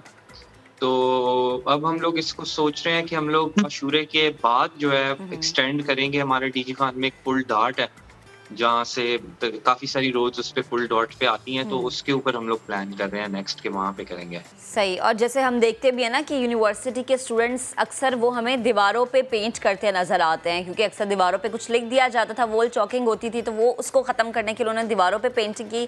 अब ये माशाल्लाह बड़ा अच्छा इक़दाम है कि अब रोड्स पे इस तरह से पेंटिंग हो रही है कि एक लेसन भी मिल रहा है और आप खूबसूरती को भी मेंटेन कर रहे हैं। अगर मैं आपकी शख्सियत के बारे में जानना चाहूँ तो आपको खुद पेंटिंग का कितना शौक़ है? पेंटिंग का तो नहीं मुझे शौक, ना मुझे आती है। तो ये तो इसमें मेरी, जैसा पहले अर्ज कर रही थी, जो सच बात है वो ये, इसमें मेरी आर्ट हिस्ट्री तो कोई नहीं है। हाँ। मैंने गूगल पे देखा था तो इसको बस हम लोगों ने यहाँ पे इम्प्लीमेंट किया। तो मेन इसमें क्रेडिट उन बच्चों को जाता है जिन्होंने ये एक्चुअली पेंट किया और इसको डिजाइन किया। सही। तो मैं ये जान सकती हूँ कि इसको पेंट करने में, डिजाइन करने में कितना वक्त लगा? It took us 1 day. पूरा दिन एक लग गया था। हमने एक दिन में 2 क्रॉस वॉक्स बना दिए थे डबल रोड पे। सही है। तो मेहंदी साहब, इसका अगर मैं रिस्पांस आपसे पूछना चाहूँ, इसका रिस्पांस कैसा है, खुसूसन पेरेंट्स की जानिब से, क्योंकि आपने जैसे कहा कि बच्चों की सेफ्टी सबसे ज़्यादा ज़रूरी थी। इसका रिस्पांस, एक तो सोशल मीडिया पे रिस्पांस था, वो आई थिंक उसका थोड़ा रिस्पांस ऐसा था कि ये बाद में रिस्पांस आया जब हम इसको, मैं आपको ऑन ग्राउंड सिचुएशन बताता हूँ। जब ये हम लोग पेंट कर रहे थे ना, तो मेरे पास 2 पेरेंट्स आए थे वहां से गुजरते हुए और आके वो कह के गए थे, मैं चूंकि वहीं पे बैठा हुआ था जब पेंट यहाँ पे हो रहा था, तो पेरेंट्स ने आके बड़ा सराहा था इसको और कहा था कि हम लोग अक्रॉस द रोड खड़े होते हैं तो हम लोगों को बड़ी प्रॉब्लम होती है, या आपने बड़ा अच्छा काम कराया। अच्छा। तो वहां से हमें मोटिवेशन भी मिली कि इसको बाकी जगह पे भी करना चाहिए। सही। और वाकई ये एक यूजफुल चीज है। सही। अच्छा मेहंदी साहब, जैसे हम डीजी खान की बात करें तो वहाँ पर बहुत सारे रोड्स ऐसे हैं जो मुकम्मल तौर पे बने हुए भी नहीं हैं, तो जो रोड्स अनकम्प्लीट हैं उन पे ये काम किस तरह से किया जाएगा? क्योंकि यकीनन पहले तो उनको कंप्लीट करना है, पहले उन रोड को सही बनाना है, सही तरीके से वो रोड्स होंगे तभी हम ऐसी पेंटिंग्स कर सकते हैं। जी, आपकी बात बिल्कुल ठीक है। अगर रोड टूटा हुआ हो तो उसके ऊपर जो है वो ज़ीब्रा क्रॉसिंग या क्रॉस वॉक तो नहीं बन पाएगी। तो हमारा फोकस अभी फ़िलहाल जो है वो रोड सेफ्टी उन्हीं एरियाज़ पे इंश्योर करना है जो शहर के मेन एरियाज़ हैं, और शहर के मेन एरियाज़ में ज़्यादातर रोड्स जो हैं वो बनी हुई हैं। कोई 2-3 हमारी रोड्स हैं मेन जिनके ऊपर अभी काम होना है, कुछ रोड्स ऐसी हैं जो बन रही हैं। तो पॉइंट बीइंग कि अभी भी हमारे पास काफी सारी ऐसी रोड्स हैं जिन पे क्रॉस वॉक्स की जरूरत है, ज़ीब्रा क्रॉसिंग्स की जरूरत है, और उनको हम कर सकते हैं। लेकिन ये बात आपकी ठीक है कि रोड अगर टूटी भी हो या बनी हुई नहीं हो तो उसके ऊपर तो क्रॉस वॉक या ज़ीब्रा क्रॉसिंग बनाना मुश्किल हो जाएगा। सही। अच्छा, लास्ट में मैं एक और चीज़ आपसे पूछना चाहूँगी कि जैसे ये चीज़ है बड़ी अट्रैक्टिव लग रही है, तो आपके ख्याल में क्या दूसरे जो शहर हैं पंजाब के, वहाँ पर इस चीज़ को देखते हुए क्या अपने अपने शहरों में इस तरह की पेंटिंग को, कि आप शहर की खूबसूरती को भी मेंटेन कर रहे हैं और जनाब तहफ़्फ़ुज़ को भी बरकरार रख रहे हैं? क्योंकि कुछ लोग ज़ीब्रा क्रॉसिंग मौजूद होते हुए भी ना, वो अगर हम देखें तो तब भी उस चीज़ को फॉलो नहीं करते हैं और धड़ाधड़ जा रहे होते हैं, स्पेशली अगर पंजाब के बड़े शहरों की मैं बात करूं। मेरे ख्याल में दूसरे शहरों में बिल्कुल होना चाहिए, बल्कि मैं आपको बताऊं कि इससे पहले मैं लाहौर पोस्टेड था तो हमने लाहौर में भी ये 1-2 जगह पे ये स्टेप लेने की कोशिश की थी। अच्छा। लेकिन सिंस हमारा पहली दफा था तो हम लोग उसको ठीक से एग्जीक्यूट नहीं कर सके थे in terms of the paint that we were using. इसके अंदर पेंट जो यूज होता है वो थर्मोप्लास्टिक पेंट होता है which is usually used on roads. दूसरा जो नॉर्मल पेंट होता है जो हम लोग दीवारों पे करते हैं वो 1 हफ्ते से ज्यादा रोड के ऊपर नहीं टिक सकता, क्योंकि उसका वेयर एंड टेयर इतना ज्यादा होता है, गाड़ियों ने गुजरना होता है। तो मेरे ख्याल में इनको बाकी शहरों में भी इम्प्लीमेंट होना चाहिए। और जहाँ तक आपने बात की कि लोग ज़ीब्रा क्रॉसिंग से गुजरते नहीं है और गाड़ियां उसके लिए रुकती नहीं है, तो ये इन्फोर्समेंट की बात है। ख्याल में इन्फोर्समेंट अगर बेहतर बनाई जाए तो अवाम को इस हवाले से शऊर हम अवाम में पैदा कर सकते हैं। अवेयरनेस होना बहुत ज़रूरी है और आगे आने वाले वक्त में भी यूनिवर्सिटीज़ के जो स्टूडेंट्स हैं उन्हीं से ही मदद ली जाएगी। जी बिल्कुल बिल्कुल, यूनिवर्सिटी के स्टूडेंट्स को ही हम लोग वॉलंटियर बेसिस पे उनको रिक्वेस्ट करेंगे कि ये करें, और आई एम श्योर काफ़ी सारे लोग पहले भी आगे आए थे और आई एम श्योर अगली दफ़ा भी आएंगे। ठीक है, मेहंदी मौलूद साहब हमारे साथ मौजूद थे, बेहद शुक्रिया गुफ्तगू करने का। बड़ा अच्छा इक़दाम है कि देखिए आपके रोड्स की जो खूबसूरती है वो भी इन्हांस हो रही है और आप तहफ़्फ़ुज़ को भी बरकरार रख रहे हैं। अब अल्लाह करे कि लोग जो हैं इसको फॉलो करें, क्योंकि हमने अक्सर देखा ये है कि सारे इक़दाम कर तो दिए जाते हैं लेकिन आवाम जो है सुनती नहीं है, अवेयरनेस की बहुत ज़्यादा कमी है। अभी एक ब्रेक लेते हैं, ब्रेक के बाद दोबारा हाजिर होंगे, आप हमारे साथ रहिएगा।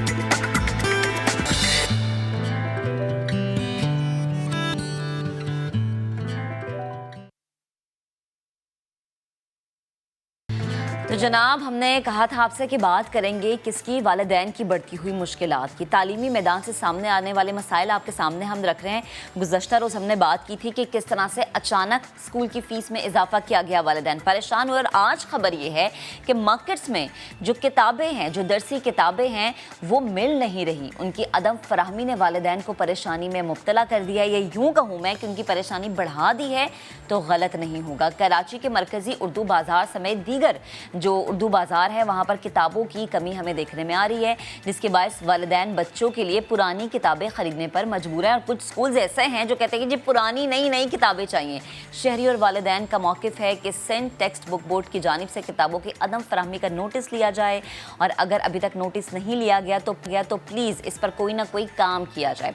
अहम मामला है, इसी पर बात करने के लिए हमें ज्वाइन किया हमारी नुमाइंदा जमजम सईद ने। जमजम, गुड मॉर्निंग। कल वालिदैन परेशान थे कि जनाब फ़ीसों में अचानक हो गया इजाफा 5% से लेके 10% तक, और आज मार्केट में किताबें मौजूद नहीं हैं। जब किताबें नहीं होंगी तो बच्चों को पढ़ाएंगे क्या? वो ज़्यादा दी गई फ़ीसों का क्या होगा? इसकी वजह क्या है? किताबें कहाँ गई हैं? बिल्कुल महक, रवां साल तालीमी सेशन चूंकि आप सब जानते हैं कि ऑनलाइन जो है वो कोविड के बायस जारी है, और मार्केट में उर्दू बाजार समेत जो दीगर उर्दू बाजार हैं जहाँ पर दरसी किताबों की कमी का इस वक्त जो है वो वालिदैन को सामना है। बात की जाए अगर दरसी किताबों की तो 2020-21 की तो हमें मार्केट्स में अवेलेबल मिल रही हैं, लेकिन अगर साल 2021 और 22 की हम बात करते हैं तो वो अब तक जो है वो मार्केट में आ ना सकी हैं, और वालिदैन इस वक्त परेशान है क्योंकि ऑलरेडी कोविड की वजह से बच्चों की तालीम का जो है वो बहुत ही ज़्यादा नुकसान हो गया है, और अब किताबों की अदम दस्तियाबी की वजह से जो है वो स्टूडेंट्स भी परेशान है। दरसी किताब की अदम फराहमी के बायस तालिब इल्मों को ऑनलाइन सेशन के आगाज़ में जो है वो मज़ीद मुश्किलात का सामना करना पड़ रहा है। जबकि जब हमने वालिदैन से बात की, उनकी शिकायत सुनी, तो उनका भी यही कहना था कि सेंट टेक्स्ट बुक बोर्ड की जानिब से किताबों की अदम फराहमी का अब तक नोटिस नहीं लिया गया।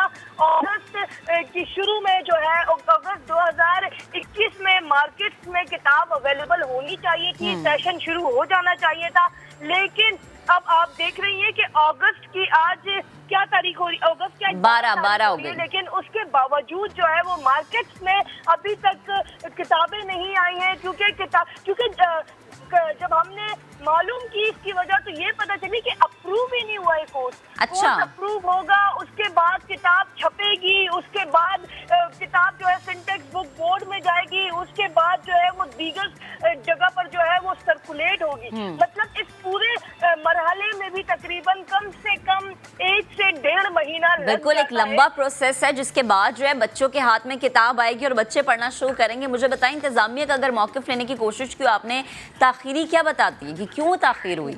देखिए, ताख़ीर तो यही है कि कोर्स अप्रूव ही नहीं हुआ।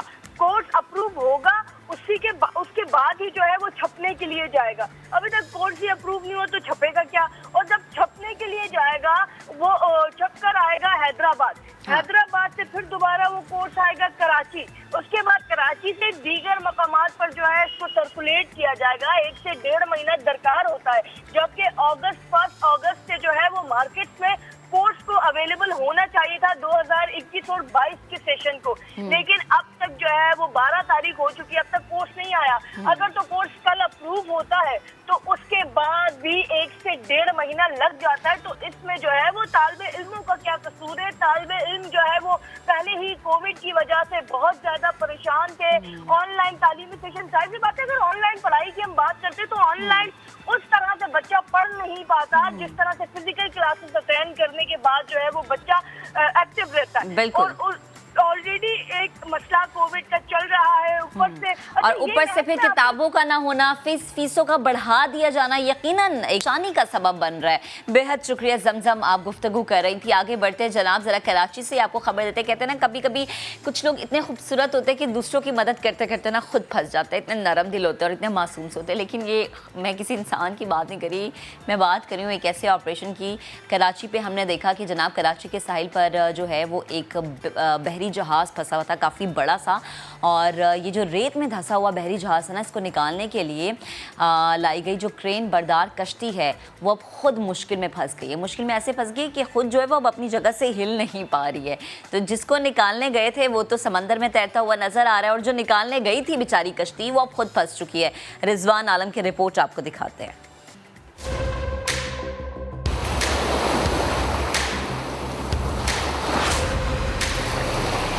यक न शुद दो शुद, जिसको रेस्क्यू करना था वो जहाज अब खुद साहिली रेत पर धंसकर इमदाद का मुंतजिर है। कराची के साहिल पर फंसे बहरी जहाज को निकालने के लिए गुज़िश्ता सुबह ऑपरेशन शुरू किया गया। किराए पर लिए गए क्रेन बरदार जहाज के जरिए हैंग टैंग को 600 फीट तक समंदर में धकेला गया, लेकिन शाम को क्रेन बरदार जहाज लंगर खराब होने और तेज हवाओं के बायस ड्रिफ्ट करता हुआ साहिल पर पहुँच गया। अब हैंग टैंग से कबल फंसे हुए क्रेन बरदार जहाज को निकालना होगा। 21 जुलाई को फंसने वाले हैंग टैंग बहरी जहाज को 10 अगस्त को निकालने की पहली कोशिश की गई थी। 600 फीट बाहर आने के बाद उम्मीद की जा रही थी कि जहाज जल्द सफर के लिए काबिल हो जाएगा।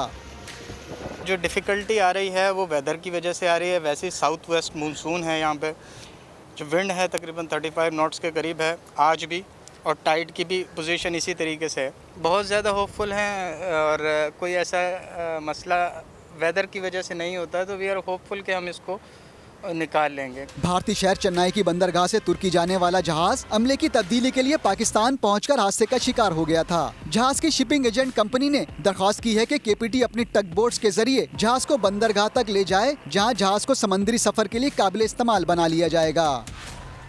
तो जनाब, रिपोर्ट हमने आपको दिखाई है। इसी पर बात करने के लिए हमें ज्वाइन भी कर लिया हमारे नुमाइंदे यासिर हुसैन ने। यासिर, मुझे बताएगा कि अभी जो कश्ती गई थी निकालने के लिए उसकी क्या सूरत हाल है, उसको जगह से हटाने के लिए कोई इकदाम किए गए, क्या डेवलपमेंट हो सकी है? जी बिल्कुल महक, देखें जो बोर्ड इंतज़ामिया है, पोर्ट इंतज़ामिया सॉरी, उनके लिए जहाज़ को निकालना ऐसा लग रहा है कि कोई एक चैलेंज बन के रह गया है, और जो मशीनरी यहाँ पहुँचती है वो भी यहाँ आके ख़राब हो जाती है, टेक्निकल उसमें प्रॉब्लम आ जाता है। जो कि कल बोर्ड यहाँ पे पहुँची, जो कश्तियाँ यहाँ पे पहुँची वो भी रेत में धंस गई, जबकि 21 जुलाई को जो है ये हैंग टोंग 77 जो रेत में धंसा यहाँ आकर, उसको अब तक नहीं निकाला जा सका है, और इसकी पहली निकालने का जो पहला ऑपरेशन था वो 10 अगस्त को किया गया। 10 अगस्त को जब ऑपरेशन शुरू किया गया तो टेक्निकल प्रॉब्लम की वजह से उसको रोक दिया गया, मगर 200 फीट जहाज़ को जो है पानी की तरफ धकेल दिया गया था। इसके बाद जो गुज़िश्ता रोज़ है, यानी कि बुध का जो रोज़ है, उसमें दोबारा से एक ऑपरेशन शुरू किया गया, मगर कल जो बोर्ड यहाँ पर आई थी, टिक बोर्ड जिसे भी कहा भी जाता है, वो यहाँ आई तो वो भी ख़राब हो गई, मगर उसकी ख़राबी से पहले जो ये हैंग टोंग जहाज़ है इसको 600 फीट पानी में धकेल दिया गया था, और कहा गया था कि बुध के रोज़ जो है वो तीसरा मरहला जो है शुरू किया जाएगा ऑपरेशन को, और आज जो है मुकम्मल तौर पर कामयाबी भी हासिल कर ली जाएगी। मगर जहाज़ जो है वो वापस रेत पर आ गया है, क्योंकि जैसा कि कल हमें नज़र आ रहा था कि जहाज़ जो है वो पानी में तैरता हुआ, मगर वो वापस जो है रात में रेत पर वापस आ गया है। अब देखें कि क्या लाहे अमल तय करेंगे, किस तरह कोशिशें जो है वो दोबारा शुरू करेंगे इस जहाज़ को निकालने के लिए। जहाज़ है ना जिसका आप मुझे बता रहे हैं, मैं आपसे उस जहाज़ के, उस कश्ती के बारे में बात कर रही हूँ जो कि मदद के लिए गई थी और ख़ुद फंस गई। उसके लिए क्या ऑपरेशन शुरू किया गया है, किया भी गया या अभी सिर्फ इंतज़ार किया जा रहा है कि कोई अच्छी बोट आएगी जो खुद नहीं फंसेगी और फंसी हुई कश्ती को भी निकाल लेगी? जी बिल्कुल महक, देखें जैसा कि मैं आपको पहले भी बता रहा था कि जो कश्ती यहाँ पर आई थी कल रेस्क्यू करने के लिए, वो भी रेत में फंस गई थी। उसको ऑपरेशन के लिए जो है, अगर मेरे कैमरामैन फरहान यूसुफ आपको दिखाएं तो यहाँ पे क्रेन्स और शावल जो है वहाँ पे यहाँ पे मौजूद हैं। क्रेन्स जो कश्ती बरदार क्रेन्स हैं वो यहाँ पे पहुँच गई हैं, और कुछ ही देर में मुतवक्के है कि ऑपरेशन जो है रेस्क्यू ऑपरेशन किया जाएगा। पहले उस कश्ती को जो है वो निकाला जाएगा, उसके बाद जो है जहाज़ को निकालने का ऑपरेशन तीसरे मरहले में। यानी ये भी उम्मीद है कि कुछ देर में ऑपरेशन शुरू हो जाएगा इस कश्ती को निकालने का। बेहद शुक्रिया यासिर, आप हमें अपडेट। आप आगे बढ़ते हैं, ज़रा KPK का रुख करते हैं। जब भी हम खैबर पख्तूनख्वा की बात करते हैं ना, कैमरे के उस पर बैठे तमाम नाज़रीन को लगता है कि अब नया दिन की टीम जो है हमें सैर के लिए लेके जा रही है। बिल्कुल ऐसा ही है, सैर करवाने लगे आपको एक म्यूज़ियम की। कंधारा तहजीब और बुधा के नवादरात का सबसे बड़ा मरकज़ है पेशावर म्यूज़ियम, जिसे खैबर पख्तूनख्वा हुकूमत ने असल शक्ल में में बहाल करके इसकी खूबसूरती मज़ीद बढ़ा दी है। वैसे खैबर पख्तूनख्वा जो गवर्नमेंट है वो बड़े इक़दामात करती है, चाहे सयाहत के हवाले से हो जाए या किसी भी पुरानी चीज़ की मेंटेनेंस के हवाले से बात हो जाए। म्यूज़ियम में रखे गए नवादरात में तो आवाम की दिलचस्पी है ही, लेकिन जब हम इस इमारत को देखते हैं ना तो जनाब ये भी किसी अजूबे से हमें कम नज़र नहीं आती। इंतहाई अट्रैक्टिव है और दिल करता है कि यहाँ की सैर की जाए। तो आपका भी दिल कर रहा होगा सुबह सुबह चाय का कप हाथ में लेके कि यहाँ की सैर करें, तो रहम यूसुफजई हमें सैर करवाएंगे।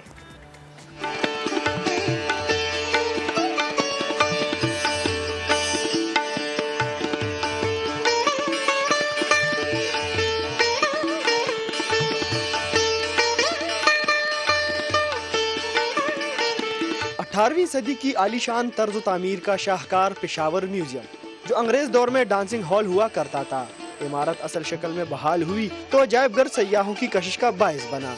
महकमा आर्कियोलॉजी ने इमारत की सीलिंग रिमूव कर दी है, ऑयल बेस्ड पेंट खत्म करके वाटर बेस्ड पेंट का इस्तेमाल किया।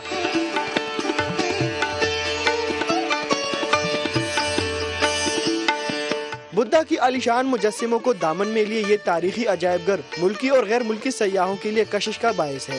बुद्धा की जिंदगी के मुख्तलिफ अद्वार पत्थर पर खंदा मुजस्सिमों की सूरत में एक छत के नीचे मौजूद, जो एक कीमती और नायाब असासा है।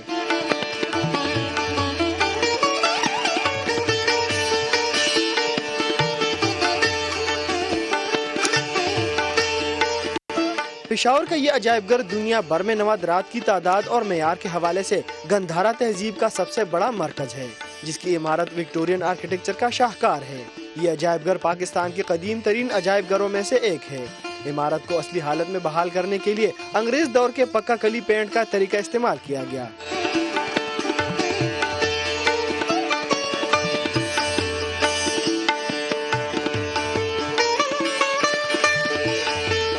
उन्नीस 1906 में इस इमारत को गंधारा म्यूजियम में तब्दील किया गया, जिसे अब असल हालत में तब्दील करके जश्न आज़ादी के दिन आवाम के लिए दोबारा खोल दिया जाएगा। महकमा आर्कियोलॉजी की जानिब से पेशावर म्यूजियम की अपनी असल शक्ल में बहाली से ये तारीखी म्यूजियम सयाहों के लिए मजीद पुरकशिश हो गया है। कैमरामैन आबिद खान के साथ रहम यूसुफजई, समा, पेशावर।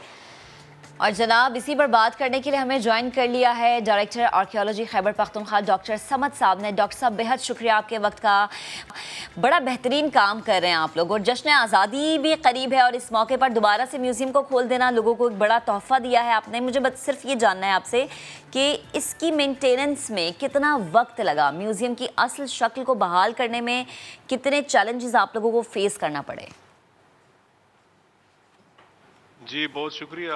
आखिर में आपकी आवाज़ तो कट गई, लेकिन ये जिस तरह आपने रिपोर्ट में बताया कि दुनिया का सबसे बड़ा म्यूज़ियम है गंधारा आर्ट का, इसमें 40,000 ऑब्जेक्ट्स यहाँ में हमारे पास स्टोर में मौजूद है। क्वालिटी और क्वांटिटी के लिहाज से ये दुनिया का सबसे बड़ा म्यूज़ियम है। ठीक है। लेकिन जिस तरह आपने कहा कि ये इसकी जो बिल्डिंग है वो भी एक शाहकार है आर्किटेक्चर का, Victorian style of architecture.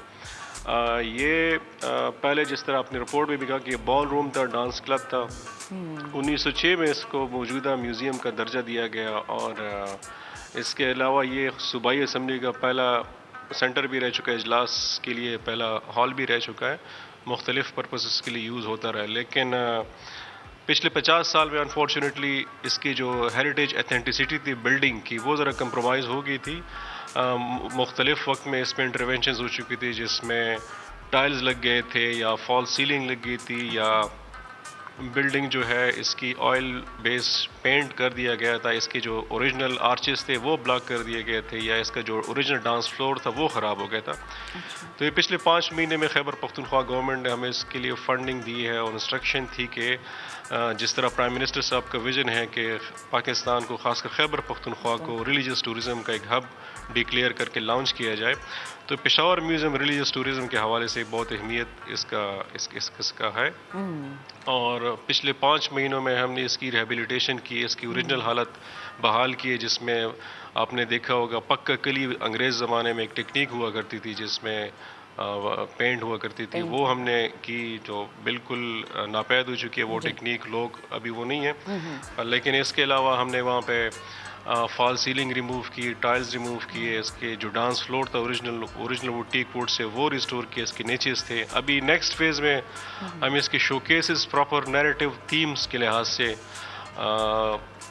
World bank guide का एक प्रोजेक्ट है जिसमें इंटरनेशनल कंसल्टेंट हमने हायर किए हुए हैं। अच्छा। उनका काम ये है कि इसमें प्रॉपर नैरेटिव के लिहाज से, ताकि अगर इंटरनेशनल और नेशनल टूरिस्ट पेशावर म्यूज़ियम आए, कोई ख़ास सबक सीख के जाएं कि इस खत्ते ने, पाकिस्तान ने दुनिया को क्या कंट्रीब्यूशन दी है आज से 2000 साल पहले, रिलीजन के हवाले से, तिजारत के हवाले से, या बाकी इकोनॉमी के कंट्रीब्यूशन क्या क्या है इस रीजन के, जो अनफॉर्चुनेटली लोग भूल चुके हैं 9/11 के बाद।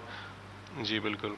अच्छा डॉक्टर साहब, अगर हम गंधारा तहज़ीब की बात करें, बहुत वसी तहज़ीब है इनकी और बहुत मालूमात ऐसी है जिसको शायद अब लोग भुला भी चुके हैं। खैबर पख्तूनख्वा तो इसका एक मरकज़ भी समझा जाता है क्योंकि बहुत सारे रंग हमें मिलते हैं। इंटरनेशनल जो टूरिस्ट आते हैं उनके लिए कितना अट्रैक्टिव है ये?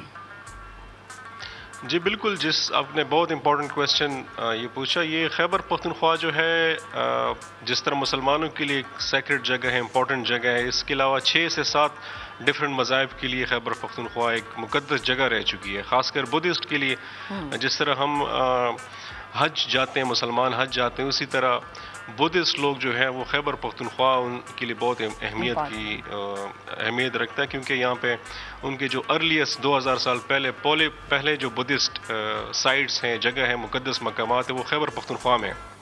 इसके अलावा हिंदुज़म जो है, हिंदू मज़हब की इब्तिदा जो है वो मौजूदा खैबर पख्तूनख्वा से हुई आज से 2000 साल पहले। यानी मौजूदा इंडिया के साथ हिंदुज़म की इब्तिदा का कोई ताल्लुक़ नहीं है यहाँ से। उसमें इवन जो वैदिक ऋग वेदा जो हैं वो भी इसी खत्ते में, स्वात में और खैबर पख्तूनख्वा में लिखी गई हैं। इन जगहों का जिक्र है बाकायदा। सिखिज़म की अगर बात की जाए तो 90% ऑफ सिख हेरिटेज वो खैबर पख्तूनख्वा में मौजूद है। यहाँ पे जमरोद फोर्ट है, जिस तरह मैं कंपैरिजन वैसे आपको दे रहा हूँ जी। हरी सिंह नलवा उनका एक जर्नल रह चुका है, रंजीत सिंह का, वो उसकी कब्र है यहाँ पे। अच्छा। बहुत सारे सिख इंटरेस्टेड हैं कि यहाँ पे विज़िट करें। इसके अलावा पाकिस्तान जो है क्रिश्चियनिटी के लिहाज से बहुत ज़्यादा इसकी इम्पोर्टेंस है, क्योंकि ये वाहिद दुनिया में मुल्क है जो नॉन क्रिश्चियन मुल्क है, लेकिन सबसे ज़्यादा चर्चेज़ हैं यहाँ पे आउटसाइड द क्रिश्चियन वर्ल्ड। तो ये इसके अलावा कैलाश कल्चर है, कैलाश कबीला एक यूनिक उनका अपना रिलीजन है, लाइफ स्टाइल है। तो ये मुख्तलिफ, जिस तरह मैंने कहा कि मुसलमान के लिए जितना मुक़द्दस है, इसी तरह बाकी मज़ाहिब के लिए भी बहुत रिलीजियस टूरिज़म का बहुत स्कोप है। यहाँ पे 2000 से ज़्यादा आर्कियोलॉजिकल ऐसे साइट्स हैं जिस पे काम किया जा सकता है। अभी फ़िलहाल हमने 25 के करीब ऐसे आसार कदीमा के साइट्स सेलेक्ट किए हैं और उस पर काम डेवलपमेंट जारी है कि उसको रिलीजियस हेरिटेज प्रमोशन के लिए, टूरिज़म के लिए प्रमोट किया जाए। अनफॉर्चुनेटली कोविड की वजह से ज़रा इश्यूज़ आ गए, अदरवाइज़ कोविड से पहले काफ़ी इंटरनेशनल बुद्धिस्ट टूरिस्ट ये आना शुरू हो गए थे। चीफ मंक्स साउथ कोरिया से आए थे, थाईलैंड से आए थे, वो अभी भी आना चाहते, लेकिन कोविड की वजह से वो नहीं आ पा रहे। ठीक, डॉक्टर साहब एक और चीज़ बताएगा, स्वात में अब भी तारीखी चीज़ों की तलाश की जा रही है। मुझे बताएं कि अगर किसी हालिया रिसर्च से मुताल्लिक कोई तफसील आप हमारे साथ शेयर कर सके तो। आपकी आवाज़ सही नहीं आ रही, लेकिन मैंने जितना सुना कि आपने तारीखी आर्कियोलॉजिकल साइट की रिसर्च के बारे में पूछा है। जी बिल्कुल, ये भी एक कंटिन्यूस हमारे डिपार्टमेंट का एक काम है। अभी भी मैं और आप जो बात कर रहे हैं, इस वक्त हम 3 ऐसे आसार कदीमा आर्कियोलॉजिकल साइट की एक्सकेवेशंस करें, खुदाई करें, साइंटिफिक खुदाई करें, सवाबी में, स्वात में, जिससे मुख्तलिफ नई चीज़ें, चैप्टर्स का इजाफा हो रहा है हिस्ट्री में। इसके अलावा 20 के करीब ऐसे साइट्स हैं जिसकी हम कंजर्वेशन कर रहे हैं। जिस तरह आपने पेशावर म्यूज़ियम पे एक रिपोर्ट चलाई, इस तरह के 20 और आसार कदीमा के हेरिटेज साइट्स हैं जिसकी हम प्रॉपर साइंटिफिक बुनियादों पे कंजर्वेशन कर रहे हैं। 3-4 दिन पहले 6 तारीख को प्राइम मिनिस्टर साहब और chief of army staff Peshawar आए थे। अली मर्दान विला हमने 2 साल में उसकी कंजर्वेशन की है, रिस्टोर किया है। वो भी 14 अगस्त को हम इसको पब्लिक के लिए ओपन करेंगे और पेशावर म्यूज़ियम भी ये ओपन होगा पब्लिक के लिए, ताकि नेशनल इंटरनेशनल टूरिस्ट दोबारा से आना शुरू हो जाए। ठीक है डॉक्टर साहब, बेहद शुक्रिया, आप गुफ्तगू कर रहे थे। और खैबर पख्तूनख्वा हुकूमत हमेशा से दाम लेती हुई हमें नजर आती है सयाहत को फ़रोग देने के लिए। भी एक ब्रेक लेते हैं, ब्रेक के बाद दोबारा हाजिर होंगे, आप हमारे साथ रहिएगा।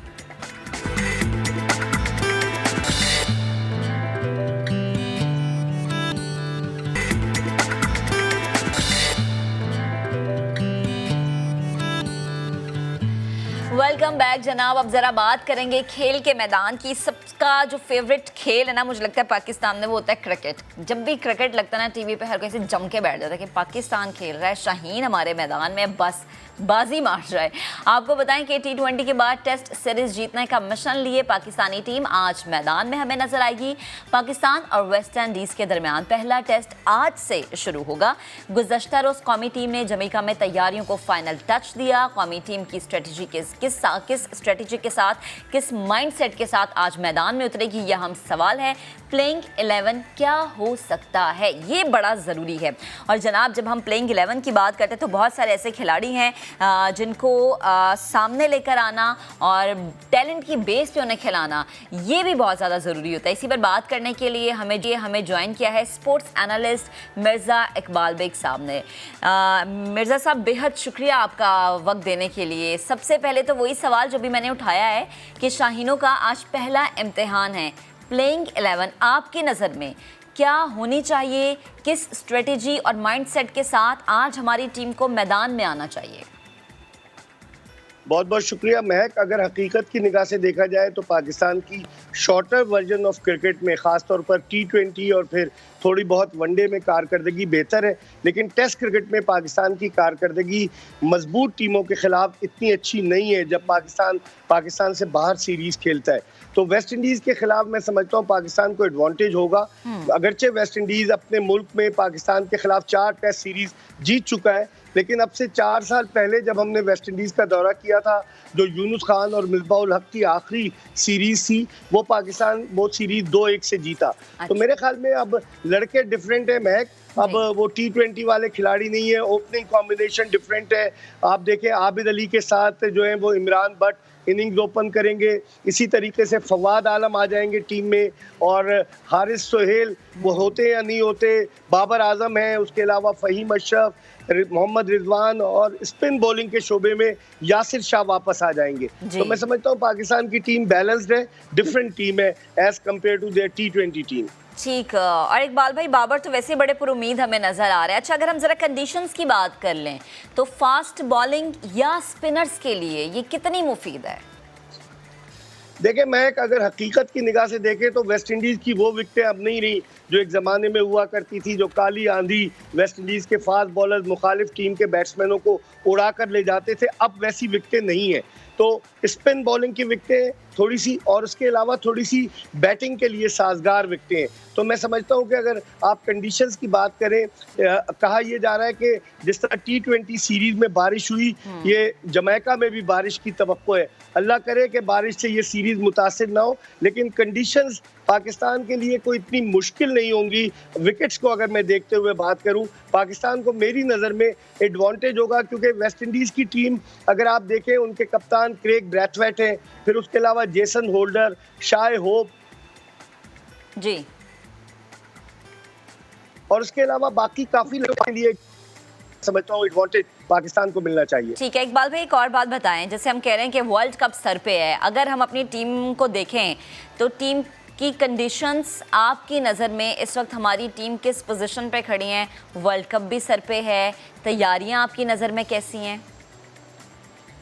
देखिए, वर्ल्ड कप T20 महक 17 अक्टूबर से मुत्तहदा अरब अमारात में शुरू हो रहा है, बहुत कम वक्त बाकी रह गया है। न्यूजीलैंड ने तो अपनी टीम का भी ऐलान कर दिया। हम अब तक अपना कॉम्बिनेशन बनाने की जिद्दोजहद कर रहे हैं, कौन से लड़के खेलेंगे, मिडिल ऑर्डर क्या होगा, बहुत सारे सवालात हैं जिनके जवाबात मिसबाह-उल हक और वकार यूनुस को देने होंगे। इन दोनों का सितारा भी गर्दिश में है। वर्ल्ड कप में इनकी टीम की परफॉर्मेंस जो है वो मिसबाह-उल हक और वकार यूनुस के मुस्तकबिल का फैसला करेगी।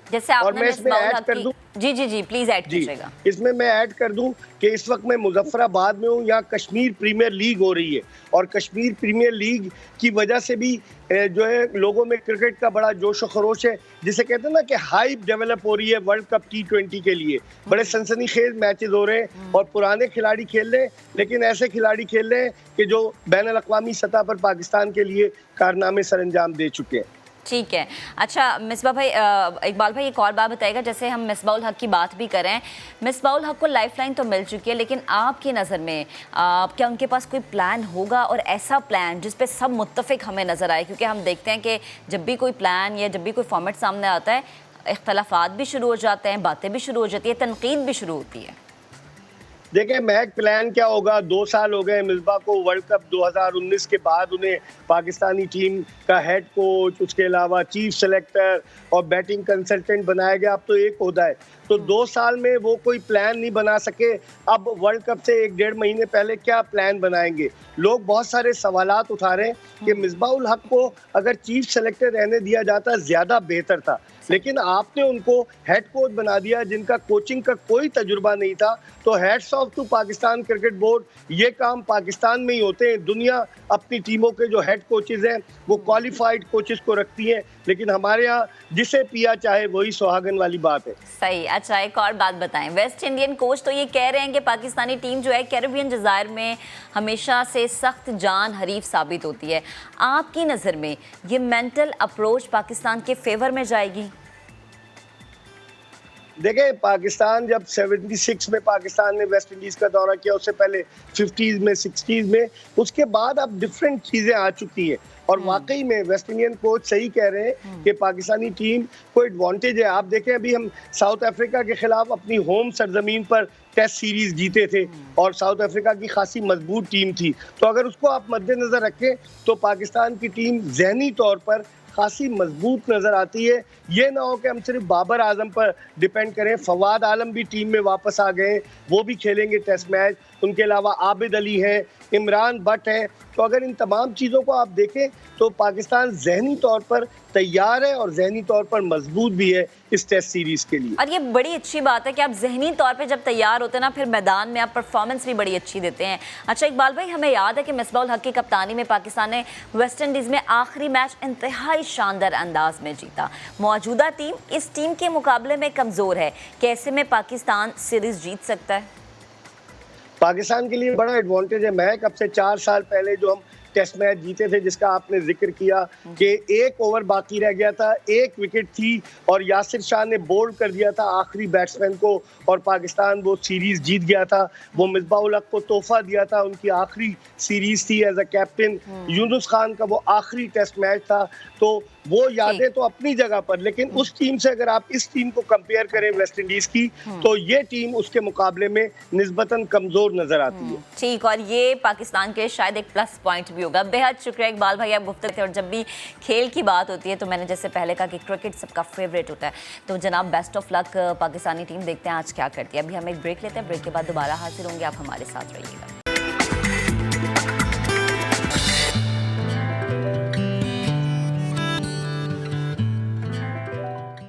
तो शायर कहता है गुलों में रंग भरे बादे नौबहार चले, और इसकी अमली तस्वीर से हम आपको मिलवा रहे हैं एक ऐसी मल्टी टैलेंटेड पाकिस्तानी खातून जिन्होंने तस्वीर में रंग भर के पुराने ज़माने को रंगीन बना दिया। हमारे पुराने जो तस्वीर होती है ना, मैं बचपन की ब्लैक एंड वाइट वाली। अच्छा, बचपन में तो हमारे नहीं आई थी ब्लैक एंड वाइट, कुछ रंगीन थी। हम इतने पुराने नहीं है, नहीं है, no no no no no. लेकिन ये आप यहीं से देख सकते हैं, यानी कितनी आइकॉनिक तस्वीरें हैं, कितनी आइकॉनिक फुटेजेस हैं।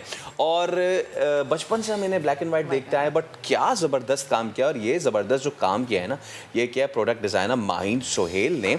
आर्टिफिशियल इंटेलिजेंस को इंसानी तारीख का जो सबसे बड़ा इनकलाब करार दिया जा रहा है, इसकी मदद से और मुनफरिद टेक्निक्स की मदद से सनत व कंप्यूटर्स रोबोटिक्स में जो जिद्दत आ रही है, इसको यूटिलाइज़ किया है पाकिस्तानी प्रोडक्ट डिज़ाइनर माहीन सोहेल ने। माजी की ये यादगार तस्वीर हैं, यादगार फुटेजेस हैं, और ये वो फुटेजेस में पहले हमारे वज़ीर आज़म लियाक़त अली ख़ान पाकिस्तान का झंडा लहरा रहे हैं, पानी पाकिस्तान कायद आज़म मोहम्मद अली जिन्ना खिताब कर रहे हैं, और कहीं वॉइस रॉय फैमिली के साथ मौजूद हैं।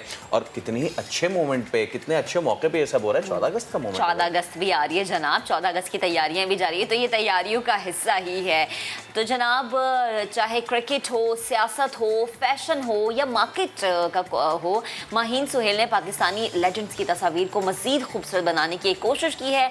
वो रंगीन पाकिस्तान के नाम से एक इंस्टा अकाउंट पर AI के ज़रिए ब्लैक एंड वाइट या पुरानी जो तस्वीर है उसको जिद्दत का रंग देती हुई हमें नजर आती है। इस खूबसूरत काम पर मजीद बात करने के लिए माहीन सोहेल ने हमें ज्वाइन कर लिया। उनसे बात करेंगे कि ये काम उनके लिए कितना चैलेंजिंग होता है। माहीन, अस्सलाम वालेकुम, गुड मॉर्निंग, कैसी हैं आप?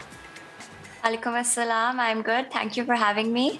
अच्छा माहीन, आपने वो कर दिखाया जो कि मेरे नज़दीक तो शायद नामुमकिन था। बानी पाकिस्तान कायद-ए-आज़म मोहम्मद अली जिन्ना की ब्लैक एंड वाइट तस्वीर में रंग आपने भरे, ये बहुत ज़्यादा चैलेंजिंग लगता है और वाकई ये चैलेंजिंग होगा भी, क्योंकि रंग कलर्स आप किसी भी पिक्चर में उस वक्त ऐड करते हैं जब आपने उसको देखा हो कि ये तस्वीर कलरफुल कैसी लगती थी, लेकिन मतलब ये वो मनाजिर या ये वो तस्वीरें जिनको हमने शुरू से ब्लैक एंड वाइट में देखा है, तो ये कितना मुश्किल काम है।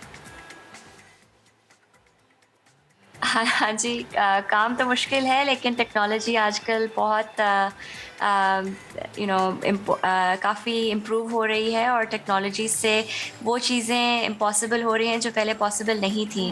तो मेरा काम इसी चीज़ पे फोकस करता है कि हम कैसे टेक्नोलॉजी से मीडिया में इम्प्रूवमेंट ला सकते हैं।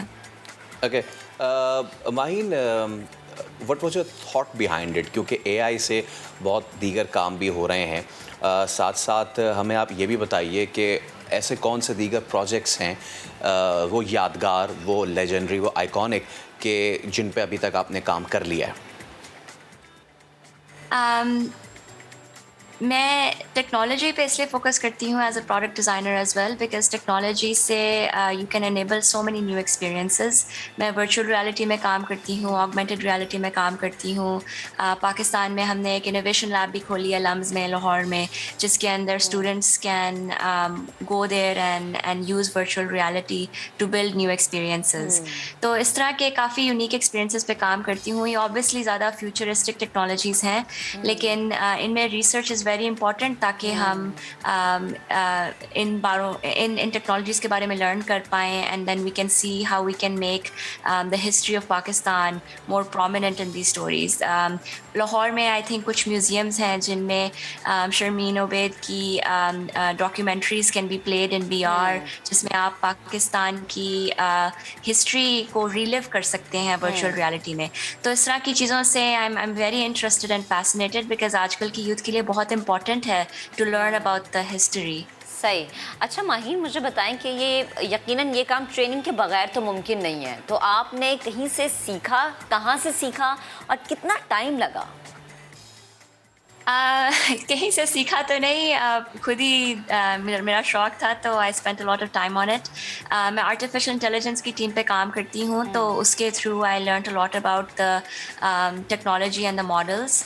और आप काम के बाद भी मुझे बहुत शौक है डिफरेंट प्रोजेक्ट्स करने का। I run a podcast identity के बारे में, जिसमें मैं काफ़ी आइडेंटिटी के टॉपिक्स पे फोकस करती हूँ कि जब आप डिफरेंट कंट्रीज़ में पैदा होते हैं, how can you hang on to your identity and how can you learn more about that. तो काफ़ी शौक था डिफरेंट स्टोरीज़ बताने का, और मुझे बहुत शौक था कि जैसे पाकिस्तान की डिफरेंट फैमिलीज़ की कहानियों को मैं कैसे एलिवेट कर सकती हूँ। तो टेक्नोलॉजी जो थी वो स्कूल में लर्न की, ऑनलाइन लर्न की, बाकी लोगों से लर्न की, और जो आइडियाज़ थे दे वर ओरिजिनल। और Instagram is a great tool जिसके ऊपर you can reach so many people at one time, तो it all came together pretty fast. अच्छा माहीन, एक और बात आप मुझे बताएं कि किसी भी तस्वीर के बैकग्राउंड को बहुत ज़्यादा अट्रैक्टिव बनाना ये बहुत मुश्किल काम होता है, और ये यकीनन सिर्फ वही कर सकता है जिसके रंगों से खेलना आता हो। तो जब आप ये काम करती हैं, स्पेशली बैकग्राउंड जब आप उसमें कलर भर रही होती हैं, उसको कलरफुल बना रही होती हैं, तो दिमाग में सबसे ज़रूरी चीज़ होती क्या है? हाँ, सबसे पहले तो ये है कि आर्टिफिशियल इंटेलिजेंस यूज़ हो रही है, तो आर्टिफिशियल इंटेलिजेंस देखेगा कि इसमें डिफरेंट शेड्स जो हैं वो कौन से कलर्स हो सकते थे। तो बिकॉज डेटा जो है वो ट्रेंड होता है, इट्स ट्रेंड ऑन इमेजेस जो कि पाकिस्तान से रिलेटेड नहीं है, तो अक्सर जो कलर्स वापस आते हैं वो करेक्ट नहीं होते। तो तब मुझे थोड़ी रिसर्च करनी पड़ती है कि उस ज़माने में लोग किस तरह के कपड़े पहनते थे और कौन से कलर ज़्यादा पॉपुलर थे, और उसके through I learn a lot about the history के अच्छा अगर उस वक़्त ग्रीन ज़्यादा पहना जाता था या ब्लू ज़्यादा पहना जाता था, या इस शहर में कलर्स किस तरह के थे, जो अगर ये फ्लैग है वो किस कलर का था। और उस रिसर्च के through I am able to improve the images, जो कि आर्टिफिशियल इंटेलिजेंस के ऊपर और इम्प्रूवमेंट उसमें ज़रूरी होती है। सही। तो माहीन, इस वक्त आप कौन कौन से ऐसे प्रोजेक्ट्स हैं जिन पर काम कर रही हैं मज़ीद? मैं 2-3 प्रोजेक्ट्स पे काम कर रही हूँ। फेसबुक में मैं AR/VR पे काम करती हूँ टू क्रिएट एक्सपीरियंसेस जिसमें अगर आप बहुत दूर रहते हैं एक दूसरे से, you can come together and feel like you are in one room together. तो वो मैं काम पे करती हूँ। काम से बाहर मैं एक पॉडकास्ट चलाती हूँ, उसका नाम है fake ID podcast. You can go to the website fakeidpodcast.com। उसके अंदर I really focus on helping ensure के जो ईच इंडिविजुअल इंसान है उसको अपनी आइडेंटिटी बहुत स्ट्रांगली समझ आए, बिकॉज आजकल लोगों की आइडेंटिटी बहुत कॉम्प्लिकेटेड होती है कि आप किस तरह के मुसलमान हो, आप किस तरह के पाकिस्तानी हो, आप किस तरह के अमेरिकन हो। पाकिस्तान में मैं देखती हूँ कि लोग मीडिया, वेस्टर्न मीडिया से बहुत इन्फ्लुएंस होते हैं। जब मैं पाकिस्तान में पढ़ती थी तो सारी क्लासेस इंग्लिश में होती थी और हमारी उर्दू इतनी स्ट्रांग नहीं थी कि इंग्लिश में सब पढ़ाया जाता था, और उससे आपकी आइडेंटिटी इतनी स्ट्रांग नहीं होती। तो I thought it was really important कि हम स्टोरीज शेयर करें कि आपकी आइडेंटिटी ओवर टाइम कैसे इवॉल्व होती है। तो I am really interested in telling stories that way. Amine, कौन सी ऐसी स्टोरी थी कि जिसको करने में आपको बहुत ज़्यादा मुश्किल भी पेश आई हो, लेकिन वो करने के बाद आपको मज़ा भी उतना आया हो और वो आइकॉनिक भी हो, जैसे कि आपने वज़ीर आज़म पाकिस्तान इमरान खान और लेजेंडरी वसीम अकरम की जो ब्लैक एंड वाइट तस्वीर थी, फुटेजेस थी, उनको भी कलर किया। तो ऐसा ही किसी मज़ीद प्रोजेक्ट के बारे में बता सकती हैं? हाँ जी, एक तो डिफरेंट तस्वीरें हैं जो कि रंगीन पाकिस्तान में मैंने कन्वर्ट की हैं। ये जो वज़ीर आज़म की फ़ोटो है वसीम अकरम के साथ, ये उनके ऑस्ट्रेलिया टूर के 1990 में एक फ़ोटो थी, उसको कन्वर्ट किया गया था। तब प्रॉबली कलर्ड फ़ोटोज़ होती होंगी दुनिया में, लेकिन ये photo for some reason black and white थी, तो मैंने उसको कन्वर्ट किया और ये एक टेस्ट मैच से थी। और एक दो और तस्वीरें हैं जो कि वुमेन राइट्स के बारे में हैं। एक फरवरी 12, 1983 में लाठीचार्ज के बाद की एक फ़ोटो है, जो एक बहुत ही अहम दिन है पाकिस्तान की वुमेन राइट्स मूवमेंट के लिए। तो वो भी एक फ़ोटो है जो कि मैंने रंगीन पाकिस्तान पे पोस्ट की हुई है। ठीक है माहीन, बेहद शुक्रिया। और जो माशाल्लाह आप काम कर रही हैं, बड़ा मुश्किल और बड़ा मुनफरिद काम है और इसके लिए जनाब हाजिर दिमागी बेहद ज़रूरी है। बेहद शुक्रिया, आप गुफ्तगू कर रही थी हमारे साथ।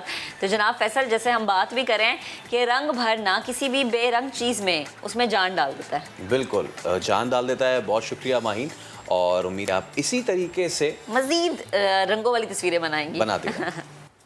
जी, तो आज का प्रोग्राम अपने अख्ताम को पहुंचा। कल आपसे इंशाल्लाह दोबारा मुलाकात होगी। अपना बहुत सा ख्याल रखें, वैक्सीन लगवाएं, मास्क पहनें और जनाब अपने प्यारों के लिए बहुत ज़्यादा अपनी केयर करें। अल्लाह हाफ़िज़।